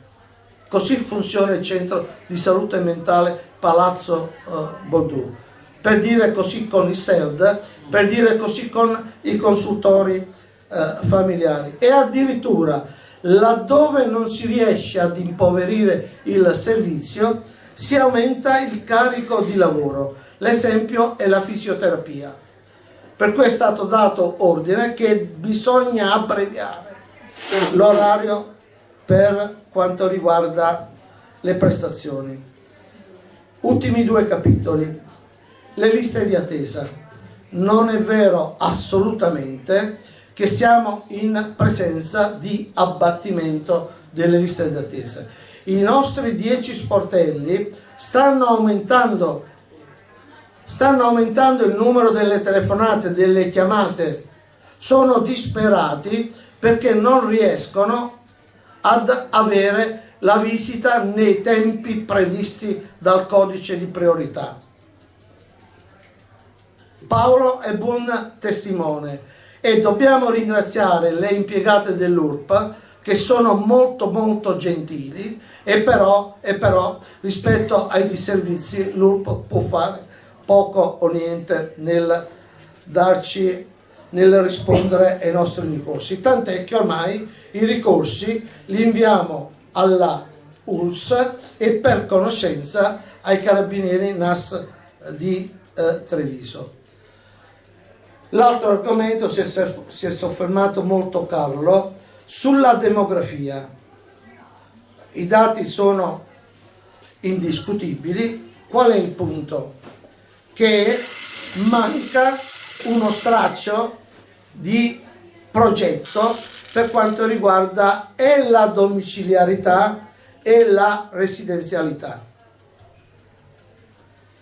Nel territorio della USL 3, dati forniti dalla USL, o meglio ancora da Massimo Zuin, direttore del sociale fino a ieri, è che ci sono 1200 anziani non autosufficienti in graduatoria che aspettano di entrare in RSA. Carlo, che sta iniziando a visitare, ma già altri consiglieri li abbiamo invitati, noi vorremmo che la RSA fosse come norma il luogo per quanto riguarda l'assistenza medico-infermieristica e non il luogo di albergo di prima categoria, o meglio ancora dell'anticamera del cimitero, dato che la permanenza media oggi è dai 3 ai 6 mesi, compresa l'applicazione Tommaso ci è stato alleato nel denunciare questo al Comune di Venezia, l'applicazione corretta dell'ISEE residenziale. Il TAR dà torto al Comune di Venezia, il Comune di Venezia continua imperterrito ad applicare questa retta completamente fuori norma. Ovvio che l'elenco delle malefatte che ho riportato si possono tramutare almeno in principi, in collaborazione con il nuovo direttore generale.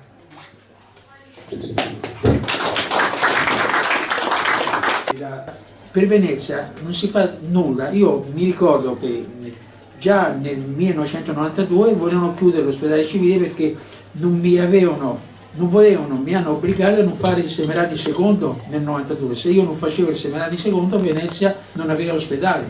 Il PNRR non prevede neanche una lira a Venezia per le comunità. Le case della comunità a Venezia non hanno neanche una lira, d'accordo, Zaia e Roma. E vi senti, è anche il vice sindaco. Noi non abbiamo una casa della comunità a Venezia, neanche una lira data a Venezia. La casa della comunità di Venezia, neanche una lira. Al Lido, neanche una lira. Hanno dato le case di comunità a Mestre, Marghera, Marcona, a tutto il mondo, meno che a Venezia. Questa è la verità. La verità è che Venezia viene utilizzata come reclami e basta. Quando si tratta di servizi si lavano tutte le mani. Ecco, questa è la mia amarezza. Ultima cosa, posso dirlo obiettivamente, non voglio fare politica.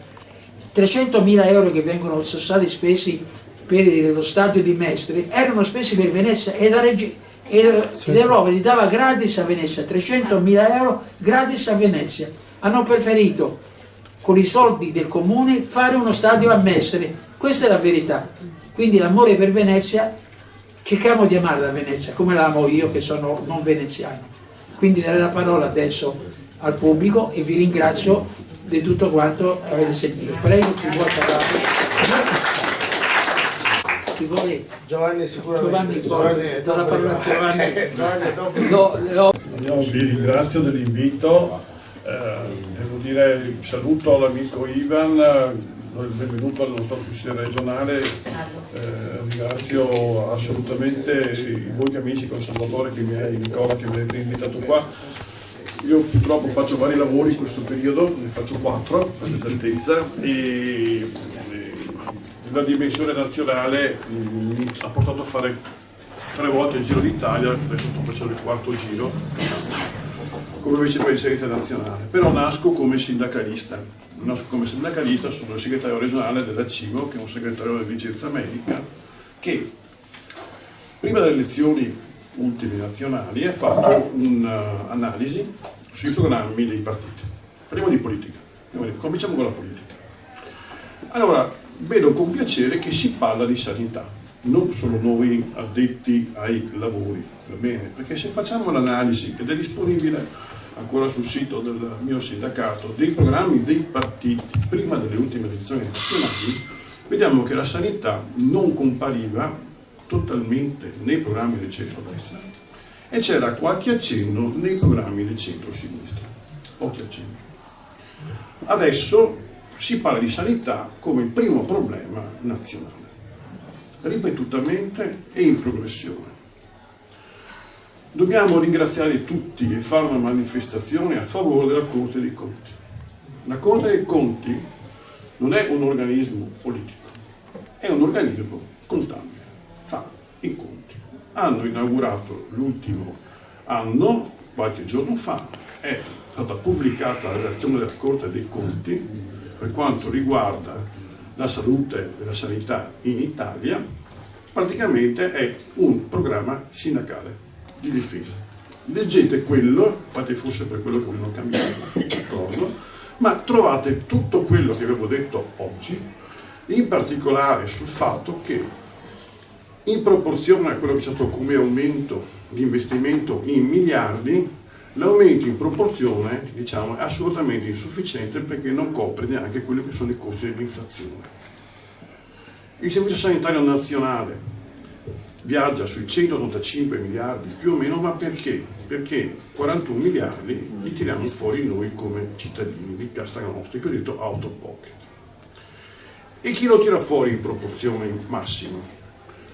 Noi abbiamo fatto anche una campagna di informazione della serie Salvate il ceto medio. Il ceto medio è quello che paga oltre il 50% dell'IRPEF trattenuta alla fonte. C'è gente che paga il 43%, poi sono tutti quanti i pensionati che pagano le tasse e sono quelli che sostengono nella stragrande maggioranza dei casi anche tutte quante le spese del bilancio dello Stato, che ha 100 miliardi di evasione fiscale, cosa che ci porta allo stesso livello dei paesi sudamericani. È così, è così. Quindi la problematica è chiaramente il finanziamento alla fonte e quindi è vero che se noi dovessimo pareggiare quelli che sono i minori investimenti dovrebbero tirare fuori 20, 30, 40 miliardi, che 3, 4, 5 non combini granché. Puoi dire solo di averla aumentato in proporzione. Ricordiamoci anche che c'è un tetto di spesa al personale che dura ormai da 20 anni ed è se non sblocchiamo il tetto di spesa non ne verremo mai fuori per quanto riguarda il personale. È anche una leggenda metropolitana che in Italia mancano i medici. In Italia c'è il doppio dei medici che ci sono in Francia e in Germania. Sono 484.000 i medici, al netto di quelli che sono anche i pensionati, però in Francia e in Germania sono 230-240.000, anche in Spagna. Va bene? E quindi l'assistenza sanitaria, anche per quanto riguarda la carenza infermieristica, che esiste e come in proporzione, perché mancano più infermieri alla fine dei medici, mancano in certi settori. Quello di cui avrete visto la mancanza sono tutti quanti i settori tipicamente del pubblico, che sono quelli dell'urgenza e dell'emergenza. Le carenze anche per quanto riguarda l'educazione, abbiamo fatto un evento a settembre sulla demografia, che è il problema di cui abbiamo già trattato. Un evento un mese fa sulla crisi delle vocazioni, per quanto riguarda, e uno sugli infortuni di lavoro una settimana fa. Problematica enorme da questo punto di vista qui. La carenza delle vocazioni parte soprattutto da quelli che sono i medici del pronto soccorso, i medici di anestesia e rianimazione, va bene? E adesso siamo arrivati anche alla chirurgia generale e alla medicina interna e poi anche a quello che è la chirurgia toracica, alle branche, essenzialmente, tutte quante le branche, che non hanno uno sbocco libero professionale, perché dice prendo poco come stipendio, resto in Italia perché mi piace restare qua, non vado all'estero dove pagherebbero 2 o 3 volte di più, però tutto sommato per quanto riguarda i professionisti ho qualcosa di più come professionista con la libera professione. Ci sono certe branche che non hanno la libera professione. Chi fa i trapianti, salita all'onore delle cronache in questi giorni per il problema del Monanni di Napoli, dimenticando migliaia e migliaia di trapianti che vengono fatti ogni giorno, solo abbiamo superato a Padova i 1000 trapianti di polmone, i 3000 trapianti di cuore, tutti quanti andati perfettamente, tanto per dire. E tutte queste equip qua, forse lavorano in straordinario, sì, ma lavorano sicuramente remunerate come dovrebbero essere e questi tipi di servizi li hai solo con il pubblico, come le malattie rare, come tutta quanta l'oncologia in generale, con i costi per quanto riguarda i farmaci e la chemioterapia che sono sottoposti a quelle che sono le evoluzioni delle multinazionali che li producono, che li vendono anche agli ospedali che dopo li utilizzano, che hanno l'evoluzione tecnologica di avere sempre le molecole sempre più potenti e efficaci per quanto riguarda il personale, i pazienti, ma costano e quindi la spesa va su, la farmaceutica va su. Allora se tu non vuoi alzare gli investimenti, pareggi praticamente quelli che sono i costi semplicemente delle materie prime che per noi sono i farmaci e gli ausili. Si è parlato del PNRR. Perfetto, è finito il PNRR, è finito, il 2026 è chiuso, noi abbiamo goduto al 60-70% degli investimenti tecnologici che sono stati distribuiti ovunque perché li abbiamo pagati, perché non è che ci hanno regalati i soldi, li pagano le prossime generazioni un po' a rate tutti quanti noi, va bene? Per la problematica che c'è. Quindi Per me il dramma in questo momento è avere un differente trattamento per certe branche della medicina, riconoscendo l'unicità della tutta quanta quelle che sono le vocazioni delle persone, e vi parla uno che ha fatto all'inizio della carriera il medico di pronto soccorso e che fa il dottore chirurgo generale, va bene, e che ha in famiglia la moglie che si occupa di medicina d'urgenza, quindi siamo portati a questo tipo di attività, d'accordo, di nostro, e all'interno il vissuto è la problematica di avere delle persone che sentano la dedizione a questo tipo di attività, vogliono fare certi tipi di situazioni, non devono pensare anche ai soldi, devono avere dei soldi per stare in pace in famiglia loro, va bene, perché vogliono fare dei tipi di attività altamente qualificate. Le liste d'attesa molte volte si sviluppano su delle attività particolari, primo posto la cardiologia, la neurologia, la riabilitazione, che sono le cose più importanti, che hanno ovviamente uno sbocco anche per il privato, le liste d'attesa per la cataratta, per le visite oculistiche, per esempio. Però ci sono tutte quante le altre problematiche correlate, che non c'è solo la prima visita, tutta quanta la filiera che dopo deve essere sviluppata. È vero che la psichiatria è finanziata in Italia, nel Veneto, ai livelli più bassi, il terzultimo posto mi pare, in Italia, per quanto riguarda la psichiatria del territorio, che è una roba drammatica, abbiamo detto più volte. È vero anche che, e tornando diciamo nel Veneto, la problematica nostra è che noi abbiamo avuto una buona evoluzione come medicina e come chirurgia sui dati Agenas che hanno presentato poco tempo fa, diminuzione della mortalità in cardiologia, diminuzione anche della metà di quello che è la mortalità della neurologia interventistica, da questo punto di vista raddoppio dell'utilizzazione della tecnologia robotica nella chirurgia, qua nel Veneto rispetto a altre parti d'Italia, per la dedizione anche di persone che si dedicano a fare questo. Perché chiaramente si chiama neurologia interventistica quelli che sistematicamente si alzano di notte e vengono di ostruire le arterie che sono bloccate, come fanno i chirurghi per fare le urgenze dei peritoniti e altre cose. Però a costo naturalmente di impegno specifico del personale, che il personale che è disposto a fare un tipo di vita sacrificato diminuisce nel tempo. Oltre al fatto che la professione della famiglia si trasforma e arriva ormai a avere il 70% dei medici che sono donne, che hanno una problematica di evoluzione che sarà differente, perché dovranno dedicare anche un po' di tempo, si spera, alla famiglia, se vogliamo aumentare anche il tasso di nascite, visto che la demografia dà delle leggi che sono state appena citate. Termino un attimo con Venezia. Allora, io sono nato e cresciuto qui, ho visto tutta quanta l'evoluzione della situazione e lavoro dal 91 al civile a Venezia, con Mimmo Risica anche, tra virgolette, per lunghi anni. So benissimo, ho visto la chiusura di tutti quanti gli ospedali in progressione e la trasformazione varia.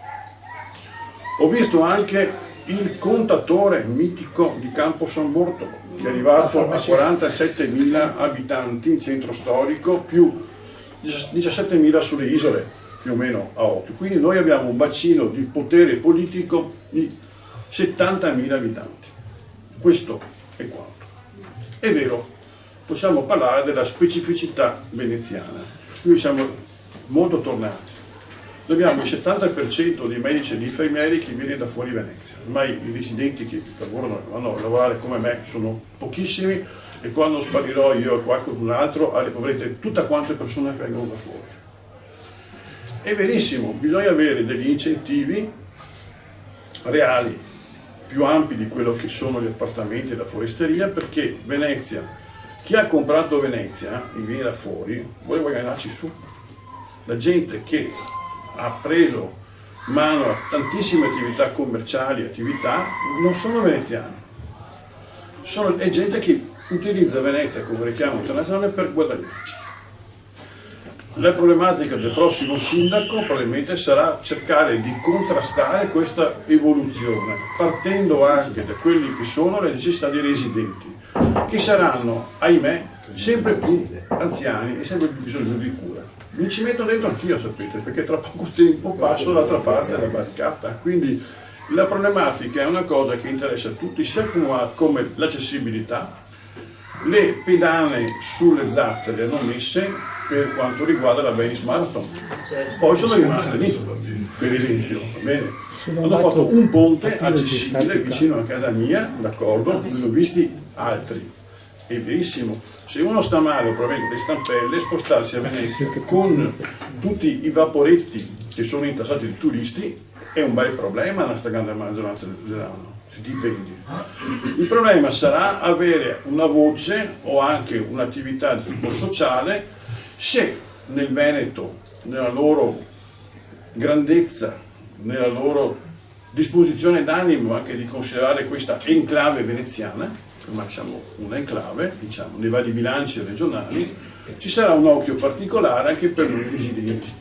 Mi ci metto dentro anche perché dopo torno a essere un residente qui, perché è vero che Venezia è la sede fisica della regione, il palazzo è lì, Palazzo Bagli, tutti quanti sono i palazzi sono lì, però la mente dei consiglieri regionali, la mente della giunta è sempre stata spostata in altre parti, con altre idee. Una cosa che mi viene in mente a caso è la Pedemontana, bene? L'argomentino tutto quanto da vedere su come si possono fare gli investimenti di un certo tipo in perdita sistematica, perché è stata fatta, non so se l'avete fatta voi, l'ho fatta più volte, bellissima strada, ma anche, devo dire bene, ben mitigata dal punto di vista desertica. Se volete fare una strada rilassante fatela bene, però è utile sicuramente, ma è un buco di bilancio. Così scrivono. Avevo provato a metterlo sul bilancio nazionale delle autostrade d'Italia, ma mi è andata male, poco tempo fa. Tanto per dire come vanno le cose. Quindi, signori, vediamo intanto qui per quanto riguarda come andrà col prossimo singolo. Per quanto riguarda il direttore generale Zuin, viene dai servizi sociali, quindi lo conosciamo, diciamo, ci poteva andare molto peggio. Tanto per dire, viste i gruppi che ho visto in giro, anche avere uno che non conosco, uno da fuori per esempio, questo qua è di qua, è cresciuto nell'Austria Serenissima, conosce la socialità, vediamo come si comporterà, se è lui, perché non è ancora scritto, io penso gli do molta fiducia da questo punto di vista. E siamo in un momento elettorale, vediamo, abbiamo dei candidati tutti e due, io stimo sia Andrea Martella che Simone Venturini, tutti e due, devo dire la verità, anche se hanno un retaggio completamente differente, ma non tantissimo però. Vediamo come ci sarà una possibilità di dare Venezia come città internazionale, microcosmo per quanto riguarda gli abitanti, vediamo come ci riconosceranno dal punto di vista generale nella trasformazione etnica qui da noi, che, ultima cosa, è estremamente importante.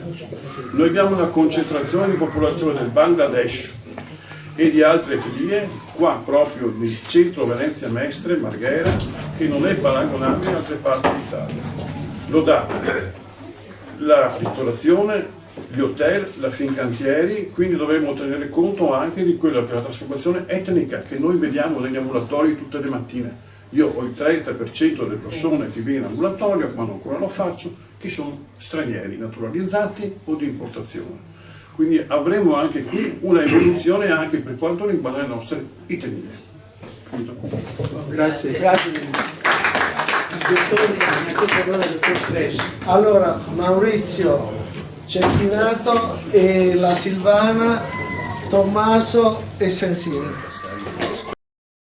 Buongiorno.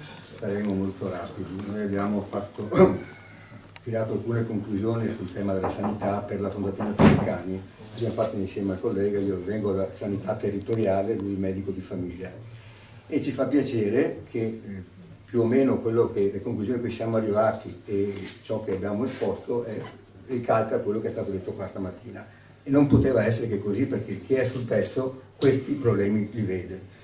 Una cosa che secondo noi è fondamentale è che probabilmente non c'è ancora sufficiente consapevolezza nei cittadini del rischio gravissimo che stiamo correndo di perdere il Servizio Sanitario Nazionale. Guardate che se dovesse succedere sarebbe veramente una sciagura, e la gente, cioè i non addetti ai lavori, non ne sono ancora perfettamente consapevoli. Certo, la gente sbatte il naso sulle liste d'attesa, sul fatto che non trova il medico di famiglia, che deve pagarsi tante prestazioni privatamente, ma la percezione di quanto grande sia il pericolo che incombe non ce l'abbiamo ancora, quindi è bene che si sappia in giro.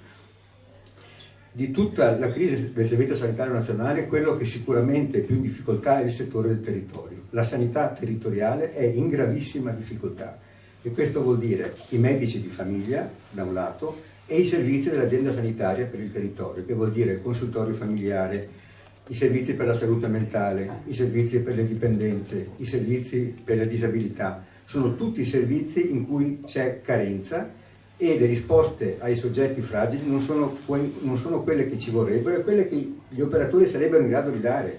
C'è un sacco di gente competente e motivata, ma non è abbastanza, non ce la fa a far fronte alle domande crescenti. È veramente un momento drammatico.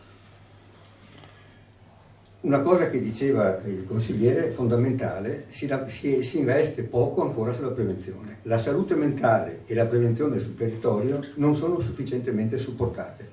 E se noi investiamo sulla prevenzione in modo serio, abbiamo due grandi sfide adesso: affrontare le cronicità di adesso, ma soprattutto prevenire le cronicità di domani. Se noi non investiamo adesso sull'educazione alla salute, se non diamo modo ai servizi che hanno questa missione nell'azienda sanitaria, per esempio il Dipartimento di Prevenzione, come diceva prima, alla fine la prevenzione tende purtroppo, per carenza di risorse, a ridursi soltanto alle vaccinazioni e a poco più, mentre avrebbe una missione molto più ampia. Bisogna dialogare con le persone, nelle comunità locali, far capire quanto gli stili di vita incidono sulla salute, perché ciascuno è in parte autore della propria salute. Il servizio pubblico dovrebbe avere questa grande responsabilità. Anni fa è stato lanciato un programma del Ministero della Sanità che si chiamava Guadagnare Salute. Il sottotitolo è un sottotitolo di anni e anni fa che è tuttora validissimo. Guadagnare salute come? Rendendo facili le scelte salutari, perché più o meno tutti sanno cosa va fatto, ma non ne hanno l'opportunità, la viabilità, i contesti urbani, l'alimentazione, ciò che si compra nei supermercati. Complessivamente bisogna che il servizio pubblico, che ne ha la responsabilità, aiuti la gente ad adottare stili di vita sani. Stili di vita sani vuol dire che i giovani di adesso arriveranno agli 80, ai 90 anni con un carico di patologia o con un carico di malattia e quindi di disabilità, quindi di sofferenza, si spera molto minore di quello che abbiamo adesso. Le case di riposo ne vediamo in che condizioni sono, cioè gli ospiti delle case di riposo sono gravati da tante patologie, devono assumere tanti farmaci. Lo stesso l'anziano che è a casa, sapete che è raro che un anziano non abbia 5, 6, 7 farmaci. Bisogna incidere, voi tutti conosciamo tutti il professor Garattini, personaggio limpidissimo e stimabilissimo, continua a predicare ormai da anni in modo insistente: la chiave di volta è la prevenzione, bisogna investire sulla prevenzione, cosa che si fa ancora molto poco. Ancora due parole abbiamo detto sulle case della comunità. Facciamo attenzione alla definizione. C'è chi le chiama case di comunità. Non sono case di comunità, sono case della comunità, sono case che appartengono alla comunità e nelle quali la comunità deve esprimere i propri bisogni di salute, perché è la missione fondamentale di quelle case della comunità.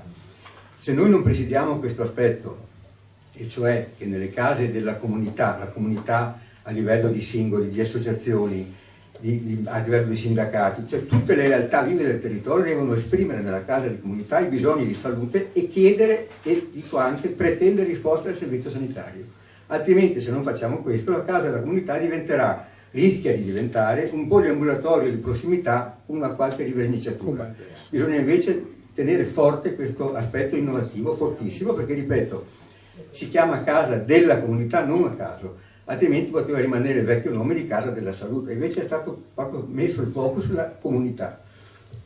Comunità vuol dire, quando poi si parla tanto, è un termine abbastanza abusato, comunità locali, bisogna sentire le comunità. Comunità è un insieme di persone che sono però legate da relazioni. Non basta abitare nel perimetro di 3, 4, 5 comuni o di un quartiere per essere comunità. La comunità ha bisogno di relazioni. E le relazioni vanno stimolate e supportate dal pubblico. Bisogna lavorare in tutti i modi per creare rete. C'è nel comune il discorso della sorveglianza di vicinato, sorveglianza mi pare che si chiami così, no? Portineria di quartiere. No, ma il cartello che si vede in giro è in realtà potrebbe diventare una cosa più innovativa, e qualche sindaco che sta già pensando, solidarietà di vicinato, cioè una rete di conoscenze per cui i vicini di casa sanno che l'anziano ha i problemi, vedono se esce di casa, se non esce di casa, vedono i disabili, come le famiglie con disabili la supportano, una rete di conoscenze e di supporto collettivo che può aiutare molto in questo momento di difficoltà. E credo che abbiamo detto tutto. Quello che diceva il Presidente è assolutamente, ovviamente, tutto sottoscrivibile.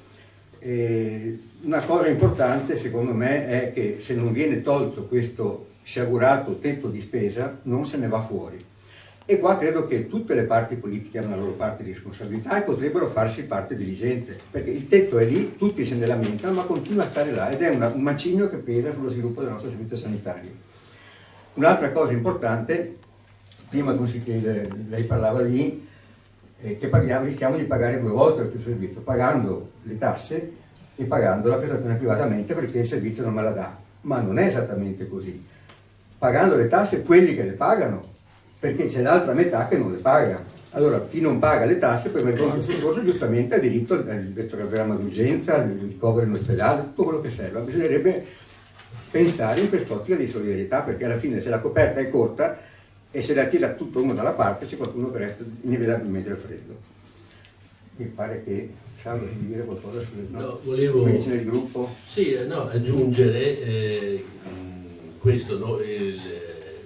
Salvatore faceva riferimento a un'iniziativa della Fondazione Pellicani che da un paio d'anni ha lanciato la proposta di ripensare Venezia e di fare 100 idee per Venezia. Sono 2 pubblicazioni che si trovano anche in libreria, cioè di proporre progetti, iniziative per la città. Noi siamo intervenuti con qualche proposta nell'ambito sanitario e locale, volevo tornare proprio alla realtà nostra locale, per dire che abbiamo parlato di sanità territoriale, medici di famiglia, abbiamo parlato delle medicine di gruppo integrate che secondo noi sono lo strumento migliore per rilanciare la sanità territoriale, al di là di altre costruzioni fantasiose come le AFT, non so se qualcuno ne ha sentito parlare, oppure di portare i medici di medicina generale nella casa della comunità. Noi siamo dell'idea che i medici di medicina generale devono stare invece sul territorio, nei loro ambulatori, ad accogliere i loro pazienti e non andare a prestare ore di servizio ancora non ben definito nelle case della comunità. Abbiamo parlato poi anche di anziani, abbiamo parlato di come rendere attrattiva la professione per i professionisti sanitari nella città di Venezia, soprattutto centro storico, che purtroppo comporta grandi difficoltà. Allora, quello che volevo dire, abbiamo rilanciato la proposta della medicina di gruppo integrate, che sono tuttora in vigore, cioè benché siano state abbandonate e da qualcuno un po' messe in disparte, sono ancora dal punto di vista amministrativo e legislativo vigenti e quindi possono essere tranquillamente rilanciate. Volevo anche dire, per esempio, che per quanto riguarda le soluzioni abitative, le facilitazioni che si possono offrire agli operatori sanitari che hanno difficoltà a venire a lavorare a Venezia, il regolamento del social housing del comune prevede delle facilitazioni, l'ULSS detiene un patrimonio immobiliare che può essere messo a disposizione degli operatori sanitari invece di alienarlo come sta facendo, come ha fatto recentemente Contato.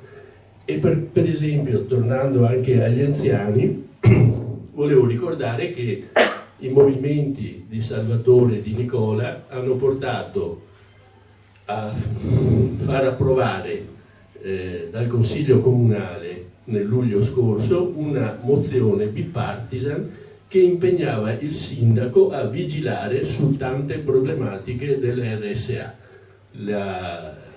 le rette che appunto, come ha detto Salvatore, vengono integrate dal comune in maniera impropria, con criteri che non corrispondono quelli che poi il TAR invece ha accertato dovrebbero essere, e vigilare sui posti, sulle condizioni di vita all'interno dell'RSA, sul confronto che deve esserci continuo tra familiari e direzione dell'RSA. Questa è una mozione che è stata approvata all'unanimità dal Consiglio Comunale, sia maggioranza che opposizione.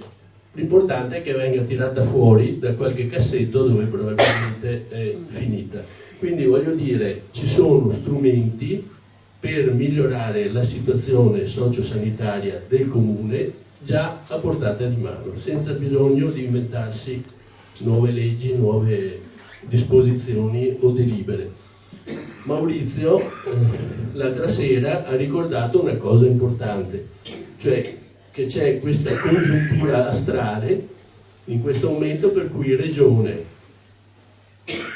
direzione dell'ULSS e Comune partono assieme per un periodo e quindi possono, perché con differenza di pochi mesi hanno di fronte una prospettiva di 3-5 anni di medio periodo in cui possono collaborare e quindi instaurare una collaborazione fattiva partendo proprio dall'inizio, quindi non hanno scuse per evitare di impegnarsi tutti in questa prospettiva. Basta.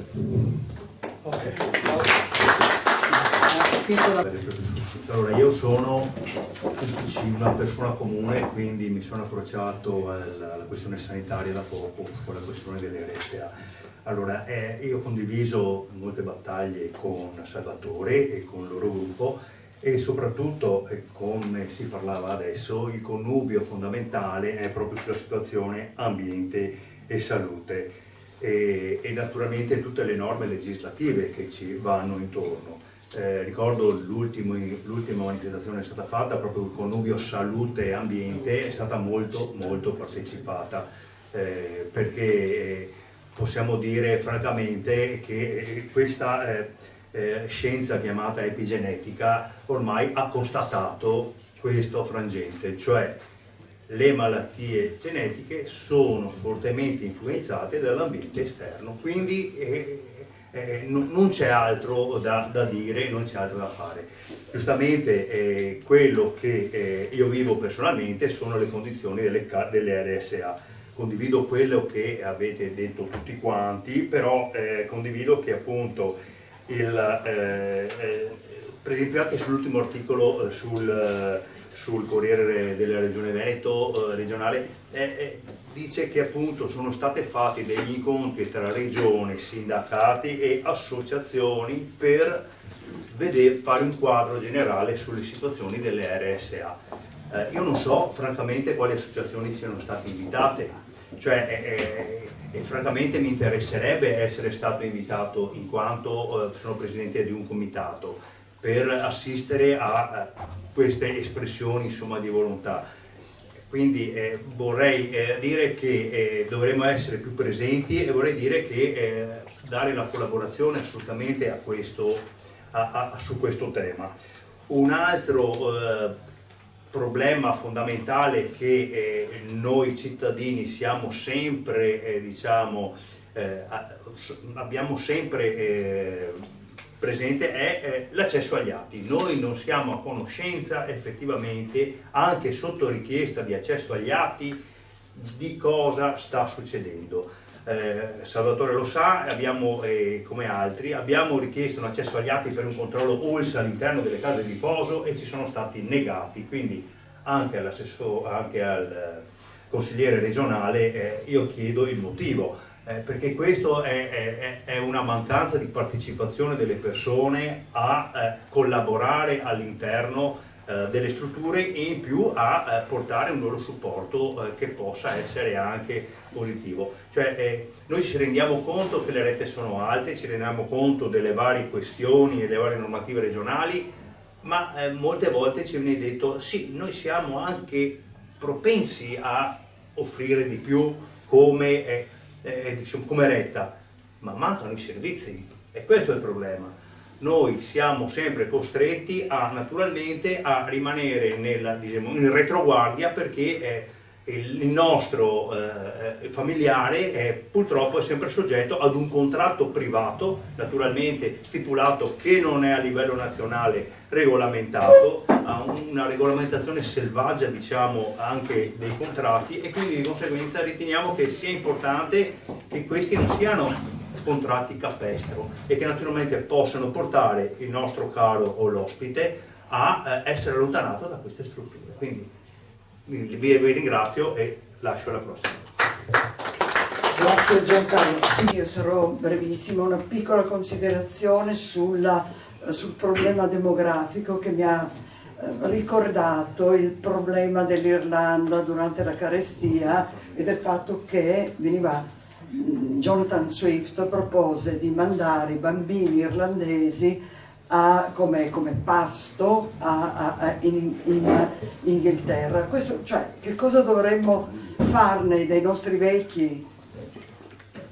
Non si capisce, perché è una contraddizione fra la prevenzione, il fatto che per tutti è una conquista l'aumento dell'aspettativa di vita e invece costantemente ci si richiama al problema della spesa insostenibile. Sulla spesa insostenibile io ripeto quello che è già stato detto, il problema fondamentale è sicuramente l'evasione fiscale, su cui io devo dire nessun partito politico punta, semplicemente perché è poco popolare, non fa guadagnare voti, quindi non con la dovuta energia. Adesso, per quanto riguarda il mio argomento, che è la salute mentale, ringrazio chi ha accennato, cioè il dottor Leoni per esempio, ha accennato alla situazione drammatica, perché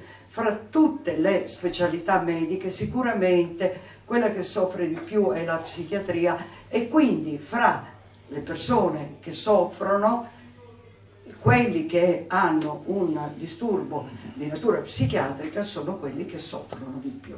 Soffrono di più anche quando vengono, anzi forse anche quando e soprattutto quando si ricorre a misure del tipo quella che attualmente è nella ULSS 3, che per sopperire alla drammatica mancanza di psichiatri sono stati assunti temporaneamente medici a partire dal 3° anno di specializzazione, che però si sono trovati ad affrontare problemi di pazienti cronici ai quali non erano, come dire, alla cura dei quali non erano preparati, con un aumento dei ricoveri, perché queste persone in perfetta buona fede hanno dimezzato in qualche caso la terapia e con l'effetto che non so, magari qui i medici sanno che cos'è l'effetto anche rebound, no?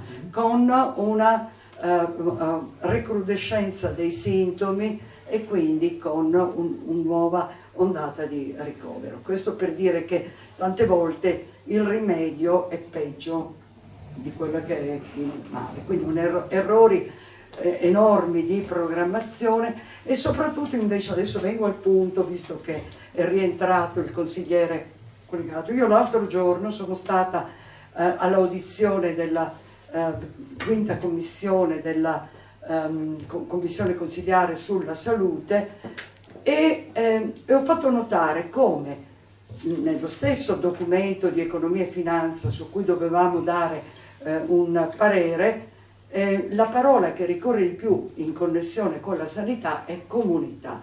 Comunità è la seconda parola inclusione.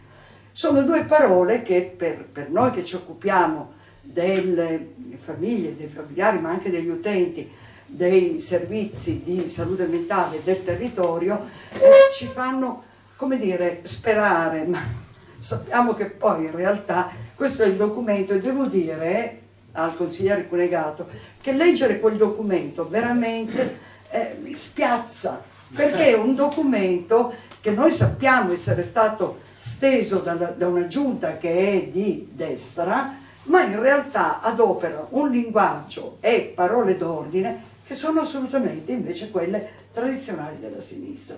Io non so che cortocircuito può, come dire, anche questo provocare nella mente delle persone, fatto sta che poi dovremo vedere le cifre. Dico soltanto una cosa, che assolutamente non si è parlato neanche in questa sede, che nessuna patologia, nessun disturbo come quello psichiatrico esige un'integrazione strettissima fra il sanitario e il sociale.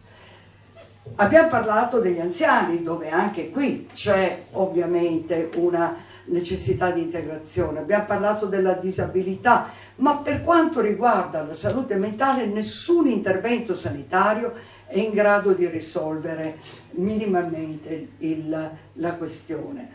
E di conseguenza il fatto stesso che in questa giunta gli assessorati alla sanità e alla sociale siano stati separati non ci fa sperare assolutamente in niente di buono. Quindi la sanità significa l'accesso a quelle che sono, anche qui abbiamo parlato dell'articolo 32 della Costituzione, ma dei diritti del cittadino, che sono il diritto alla casa, il diritto al lavoro, non è soltanto il diritto alla salute. Per quanto riguarda i pazienti psichiatrici, sia il diritto alla casa che al lavoro e quindi anche alla formazione non sono assolutamente tutelati. Quindi io chiedo anche, visto che lei fa parte, non so se c'era l'altro giorno, che di questa questione venga, come dire,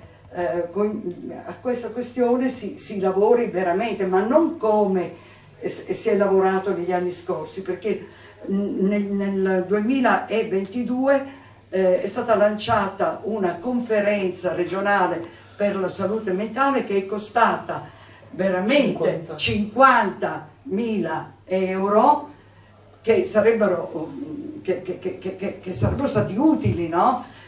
È durata 1 anno e più di lavoro, no? Di tutte le dei 6 tavoli di lavoro, che hanno prodotto 6 documenti, tutti molto importanti sulle questioni che sono state anche citate benissimo.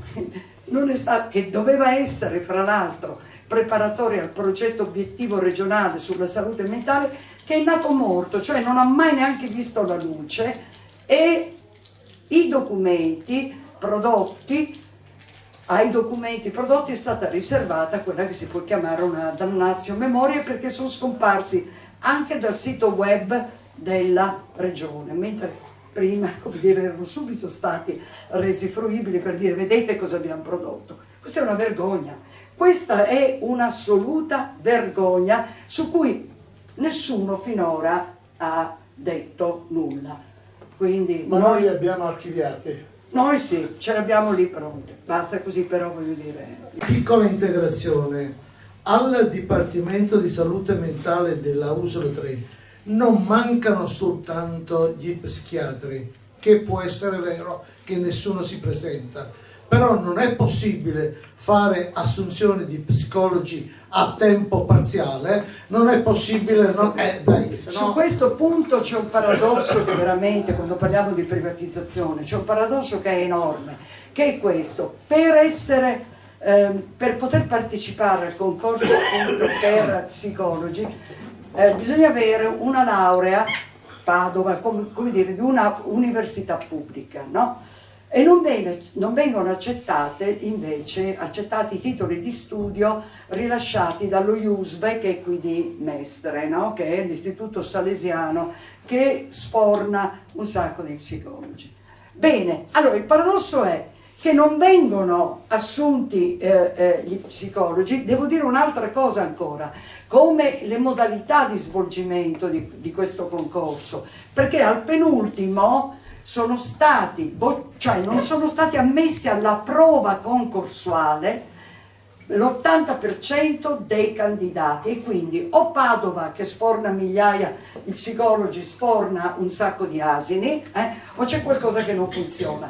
Però dicevo, l'altra cosa, l'altro paradosso è che uno psicologo laureato alla IUSV non può partecipare al concorso della ULSS, ma in realtà a lui vengono affidati dei pazienti attraverso le cooperative, perché lo psicologo lavora per la cooperativa e di conseguenza, come dire, vengono affidati dei pazienti. Se questa è la sanità mentale nel Veneto, devo dire che siamo proprio... Buongiorno a tutti, sono Tommaso Todesca e oltre che coinvolto come familiare sono anche responsabile per un'associazione di tutela dei diritti dei cittadini, degli utenti e consumatori che difende i diritti delle persone, la Codacons Veneto. Ho avuto questo incarico proprio perché sono coinvolto direttamente nel tema degli anziani nello specifico. Approfitto della presenza del consigliere Cunegato, che ci troveremo anche la prossima settimana su questo tema, e di tutti i relatori e gli addetti ai lavori, siamo pochi ma buoni, per dare questo messaggio. Questa categoria, che è stata nominata più volte, dell'anziano, delle case di riposo, ebbene si può dare per scontato che è davvero l'ultima ruota del carro, sia per la sanità e sia a livello sociale.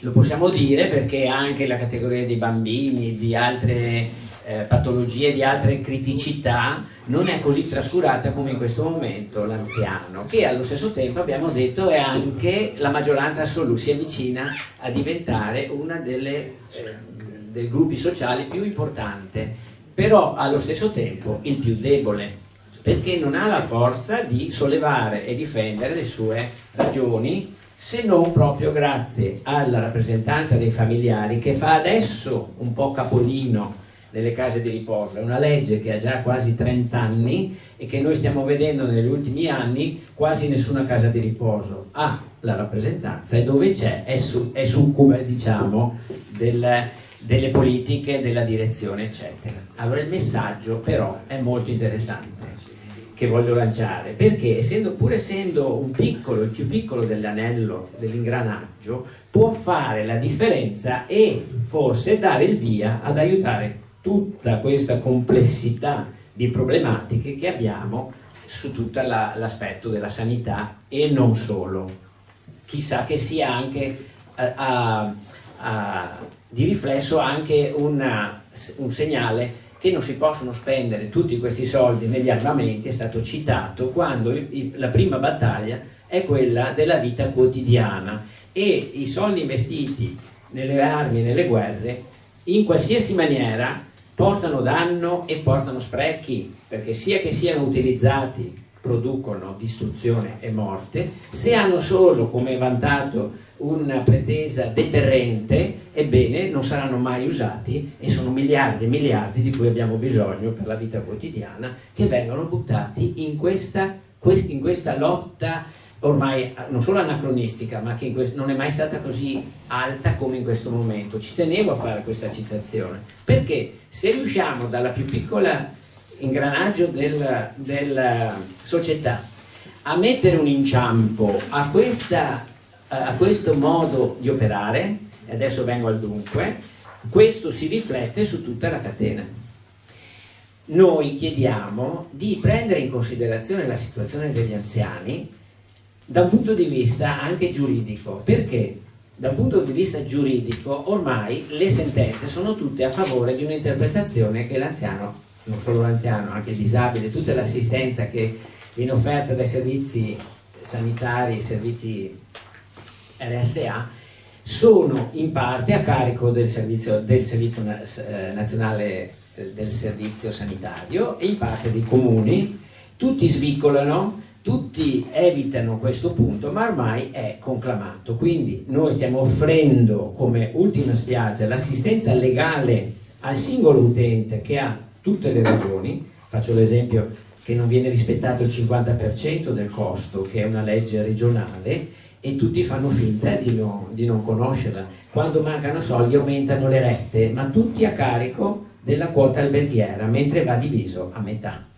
Quindi, siccome abbiamo questa forza di poter mettere l'inciampo a livello giuridico, anche se stanno cercando di cambiare le leggi, ma come ha detto prima il dottor Di Giulio, non serve farne altre, in questo caso basta applicarle, noi chiediamo che quella famosa mozione venga tirata fuori dal cassetto del comune, perché, come ha detto l'ultimo intervento, tutti possono dire le stesse cose, anche schieramenti opposti, no? Ma la differenza la fa l'applicazione dei principi. Quindi oggi siamo a questo, noi ci mettiamo a disposizione come parte debole, come anziani e noi che li rappresentiamo, per fare leva sia in regione, ai comuni, alle ASL, sui diritti inalienabili, perché lì non ci sono scuse che mancano i fondi, questi li devono trovare prima ancora delle armi, perché sono diritti inalienabili, quindi non si può dire sono finiti i soldi, bisogna stamparli e darli a chi ne ha bisogno. Nella misura prevista dalla legge è tutto molto chiaro, noi mettiamo a disposizione i nostri consulenti, i nostri legali, vorremmo fare una battaglia insieme, se anche siete d'accordo Salvatore e Nicola, come l'abbiamo condotta al comune, prima che si cambiano i ruoli, allora poi tutti quanti scaricano la responsabilità ai precedenti, e quindi concludendo la nostra intenzione è quella di fare un convegno istituzionale, cioè abbiamo già contatti con i nuovi assessori regionali per un incontro, perché la categoria degli diretti interessati, cittadini, anziani e familiari, è del tutto esclusa quando ci sono incontri per decidere leggi, normative e soluzioni. Dalla mozione di Venezia è presente, come è stato citato, l'obbligo di coinvolgere le parti interessate, anche perché abbiamo conoscenza e gli elementi da mettere sul tavolo per ricevere risposte.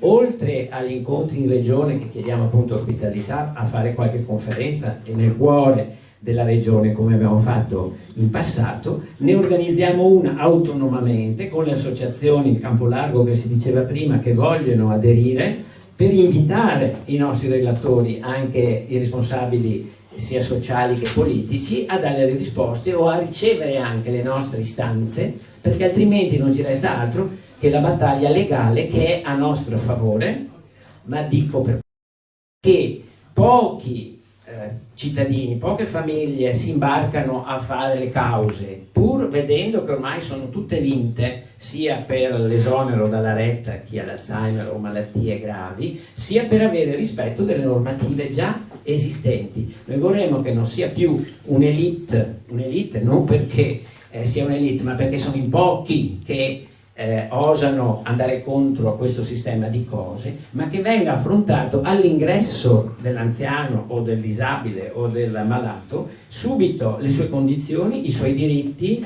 i requisiti, perché altrimenti si tratta anche di un inganno perpetrato da istituzioni. Faccio l'esempio degli amministratori di sostegno e delle consulenze sociali, l'assistenza sociale, che non dice le normative e le possibilità di aiuto che può avere la persona che ne ha diritto. Questo è anche un reato nel momento che uno sta svolgendo una funzione pubblica e non può raccontare una cosa per l'altra oppure omettere quello che davvero può servire alle persone.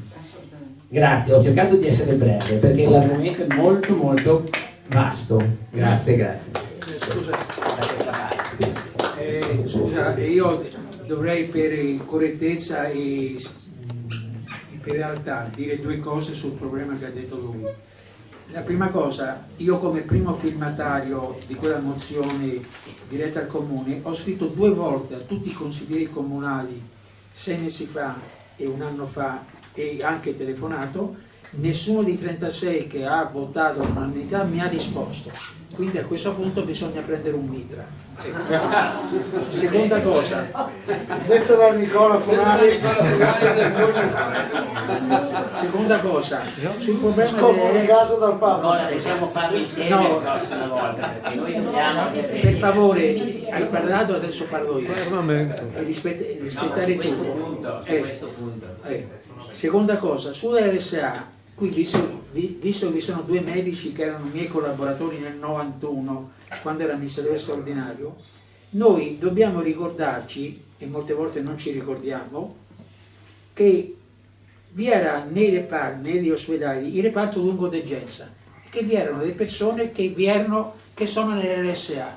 Il problema, secondo me, io guardo sempre la piramide, non in basso ma in alto, è fatta male l'RSA.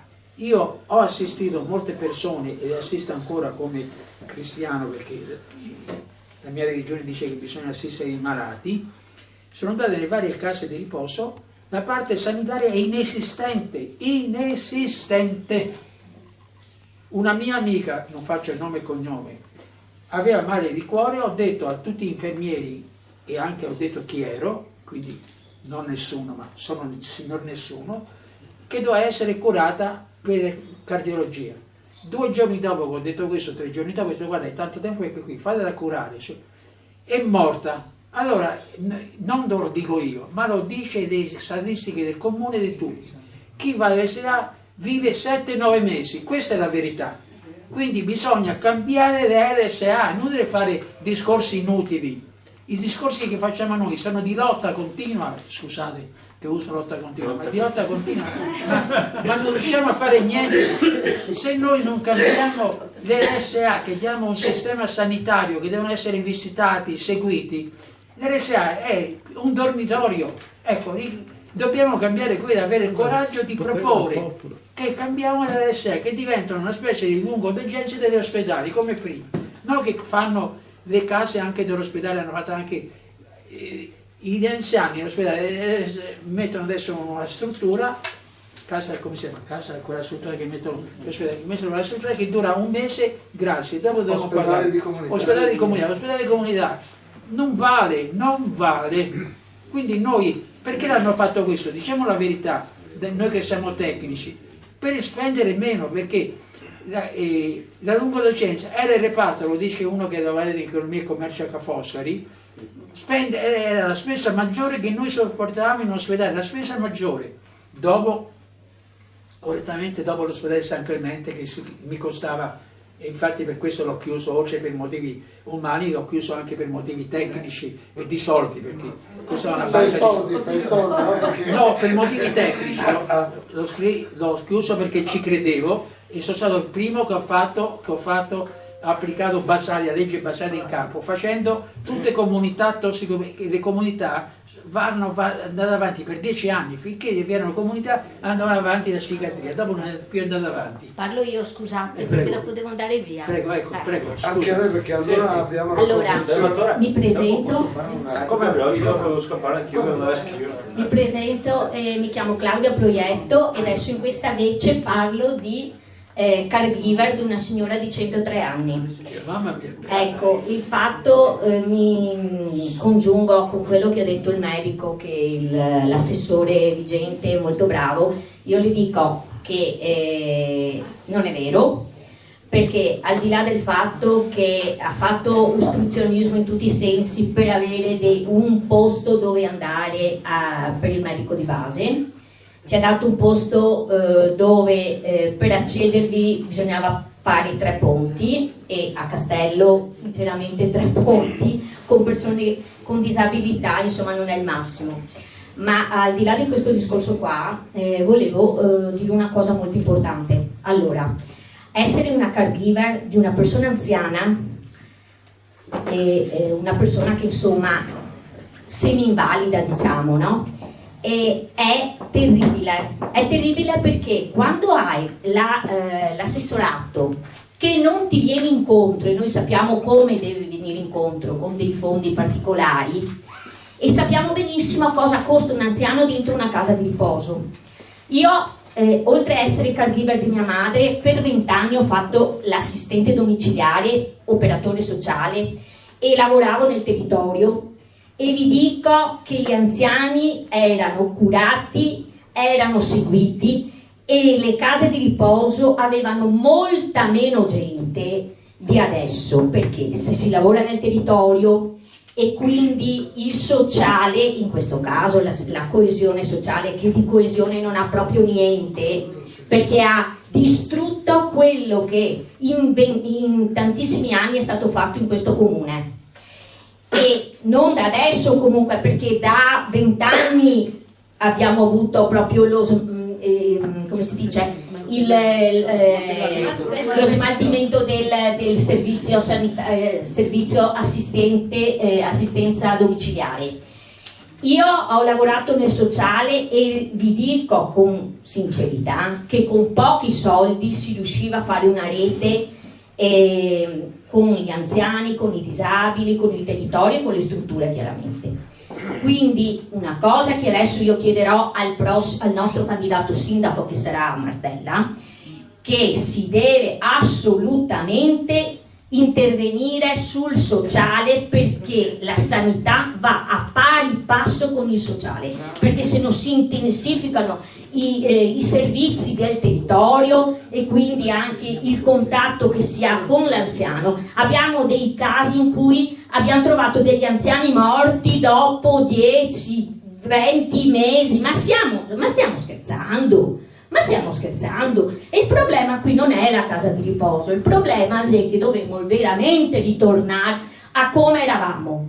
E per ritornare a come eravamo dobbiamo seriamente intensificare il sociale e far sì che veramente ci sia un contatto con il territorio e con le famiglie e con questi anziani lasciati soli. Va bene? No, perché mi piace dire le cose come stanno. Questo assessore è stato il disastro. No, bravo, un cazzo bravo, scusatemi,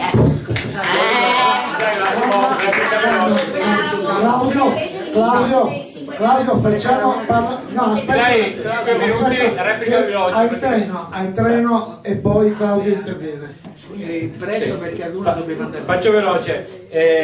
Grazie mille, mi è bella vedere tutta questa passione civile, quindi e anche questa servo sempre. Grazie. Velocemente, perché appunto ho potuto tornare a Schio. Allora, tantissimi stimoli, prevenzione, la prevenzione è tutto quello che è stato detto e anche di più, no? Io credo la prevenzione ambientale. E ci rendiamo conto che noi abbiamo avuto il caso Miteni, 400.000 persone che hanno bevuto un'acqua inquinata dal FAS, e forse voi questo non avete ancora seguito, ma prima si citava ma la Pedemontana. Sapete che per fare i 2 tunnel da Malo a Castelgomberto, e per essere più veloci nel farlo, anche qua si parlava prima del Project Finance, hanno fatto un'autostrada che prima tu hai detto, no, doveva costare 2 miliardi, ce ne costerà 12, perché nel 2017 Zaia ha rivisto il project, siccome erano praticamente falliti i privati del SIS, e si è messo d'accordo che il rischio di impresa se lo prende il Veneto. Quindi mediamente in 39 anni noi daremo 300 milioni ai privati, ma come hai detto tu, la gente non ci va, ma ci sarà anche un massimo, come dire, di flusso di traffico. La Corte dei Conti ha fatto un conto che perderemo 160 milioni l'anno mediamente in 39 anni, tutti i soldi sottratti, ma lì ai servizi della parte corrente. Ma una cosa poco nota è che per fare questo tunnel di 7 km il consorzio SIS, che era indietro di 6 anni, ha usato dei FAS come collettore per accelerare la presa del calcestruzzo. Siccome quando tu fai un tunnel spacchi la montagna e questi cadono, questi hanno portato 3 milioni di metri cubi di materiale contaminato da FAS in 28 siti del Vicentino, dove abito io, e anche non impermeabilizzati. Quindi qua c'è una bomba che rischia di esplodere. Giustamente diceva lui prima, la prevenzione e anche prevenzione sul lavoro. Vi ricordo che in un anno i morti sul lavoro in Veneto sono passati da 72 a 104 e che sono aumentati gli infortuni sul lavoro da 62.000 a 64.000. Perché? Perché stanno smontando la medicina sul lavoro. Nel mio territorio, 400.000 abitanti, U7, c'erano 13 tecnici dello Spisa, adesso sono 8. Cioè, le agenzie interinali, le cooperative. Le agenzie interinali, sì. Cioè, pensate, 8 persone che dovrebbero controllare tutti quanti i cantieri di tutte le fabbriche. Non c'è più, cioè siamo al collasso anche della medicina. Ecco, poi giustamente avete parlato di salute mentale, che il modello Basaglia è stato completamente decostruito, no? Cioè, quel grande sogno di liberare le persone con problemi di salute mentale dal manicomio aveva come perno la costruzione di centri di salute mentale diffusi in tutto il territorio. L'ho fatto solo io. Ecco, io vi ricordo che a Schio, da dove vengo, nel 2019 l'hanno addirittura chiuso. L'hanno chiuso, noi abbiamo fatto delle battaglie, poi l'hanno aperto solo qualche mattina. La commedia della riapertura.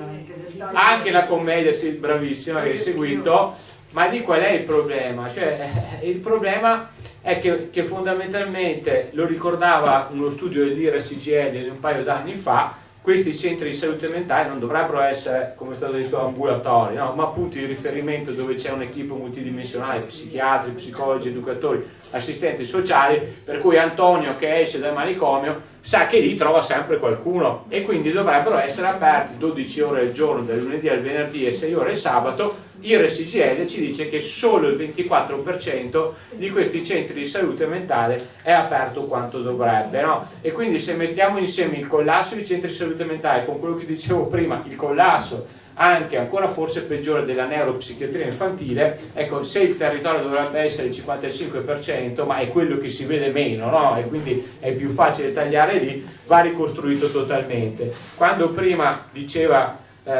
che non si riesce a ottenere l'accesso agli atti, ecco, io voglio dire, sono l'opposizione, quindi non è colpa mia, ma noi facciamo fatica ad ottenere risposte alle interrogazioni, perché ecco, noi siamo di Alleanza Verdi e Sinistra, qua abbiamo portato anche una mozione perché Venezia diventi, no, la Venezia è disagiatissima, come dicevi tu, e quindi la destra che governa il Veneto sarà obbligata a rispondere. Abbiamo portato un'interrogazione sulla questione dell'ospedale al mare del Lido, però ecco, non mi hanno ancora risposto a un'interrogazione che ho scritto il 23 dicembre. Cioè, la regione non sta rispettando le regole della regione, cioè 20 giorni per interrogazione a risposta scritta, 15 giorni per interrogazioni a risposta immediata, cioè immediata nel senso del tempo piuttosto vano. Ecco, concludo. Tu poi hai fatto lo spunto sul caregiver, e qua concludo. Avete visto che Stefani ha detto facciamo questa cosa, anche qua benissimo, però attenzione, perché io mi sono confrontato con tanti caregiver che magari seguono dei ragazzini o degli adulti disabili gravi e mi dicono io ho inventato questa forma che non sia social washing, no? In che senso? Nel senso che io ti distruggo la neuropsichiatria infantile, ti distruggo i consultori, da noi ci siamo trovati con un consultorio senza psicologo a un certo punto, cioè ti distruggo il territorio e dopo ti dico però ti presto attenzione. Noi dobbiamo prestare attenzione ai caregiver, dobbiamo formare tutto quanto, però non contemporaneamente distruggere quei servizi che servono proprio. Il caregiver, se non ha la struttura che all'interno, hai capito? Esatto. Non funziona niente. Ecco, concludo sei abbandonato a te stesso. Concludo, scusate perché devo scappare, che che adesso sono stato eletto da un mese e mezzo, io sono a disposizione di tutti, quindi se avete bisogno di fare interrogazioni, mozioni, istanze, io sono, da 10 anni sono questo del tema, perché credo veramente che la politica che cosa deve offrire? Scuola pubblica, lavoro, prima a casa, e sanità pubblica, quindi la politica che non fa più questo ha perso il suo senso. Io sono a vostra disposizione e vi ringrazio per la bella mattinata. Claudio Sensini, pescatore. Io intervengo come candidato alle prossime elezioni comunali, non dico la lista per non fare pubblicità, e volevo soltanto ribadire una cosa fanno i comuni. I comuni non è che non abbiano competenze, come diceva il nostro benamato sindaco, l'unica competenza era il bosco dello sport, ma i comuni hanno un ruolo principale nell'organizzazione dei servizi attraverso il comitato dei sindaci dell'UCI, comitato dei sindaci che non so se durante questa legislatura si sia riunito una o due volte. Tra l'altro il presidente del comitato dei sindaci dell'UCI è il sindaco del capoluogo, per cui direttamente in questo caso era Bugnaro che sarebbe inguardato dal convocarlo. E poi abbiamo avuto i risultati che abbiamo visto delle case di comunità sparse sul territorio un po' a casaccio e di zone importanti come le isole prive di servizi. Questa è una cosa che invece bisognerebbe ribadire, una cosa che l'opposizione in consiglio comunale attuale si deve impegnare formalmente a fare nella prossima legislatura. E termino qui. Qui il sindaco, voglio fare critica, non ha mai fatto nulla come proposte, anche perché ricordiamoci, in base alla legge nazionale, il responsabile sanitario del posto non è il direttore generale, ma il sindaco del luogo. Il sindaco è il responsabile sanitario, non il direttore generale, ricordiamoci sempre. Grazie a tutti e ci ritroveremo a fare le prossime battaglie insieme. Il mitra, chi porta il mitra? Io no, io porto il mitra di fiori, un mitra di fiori.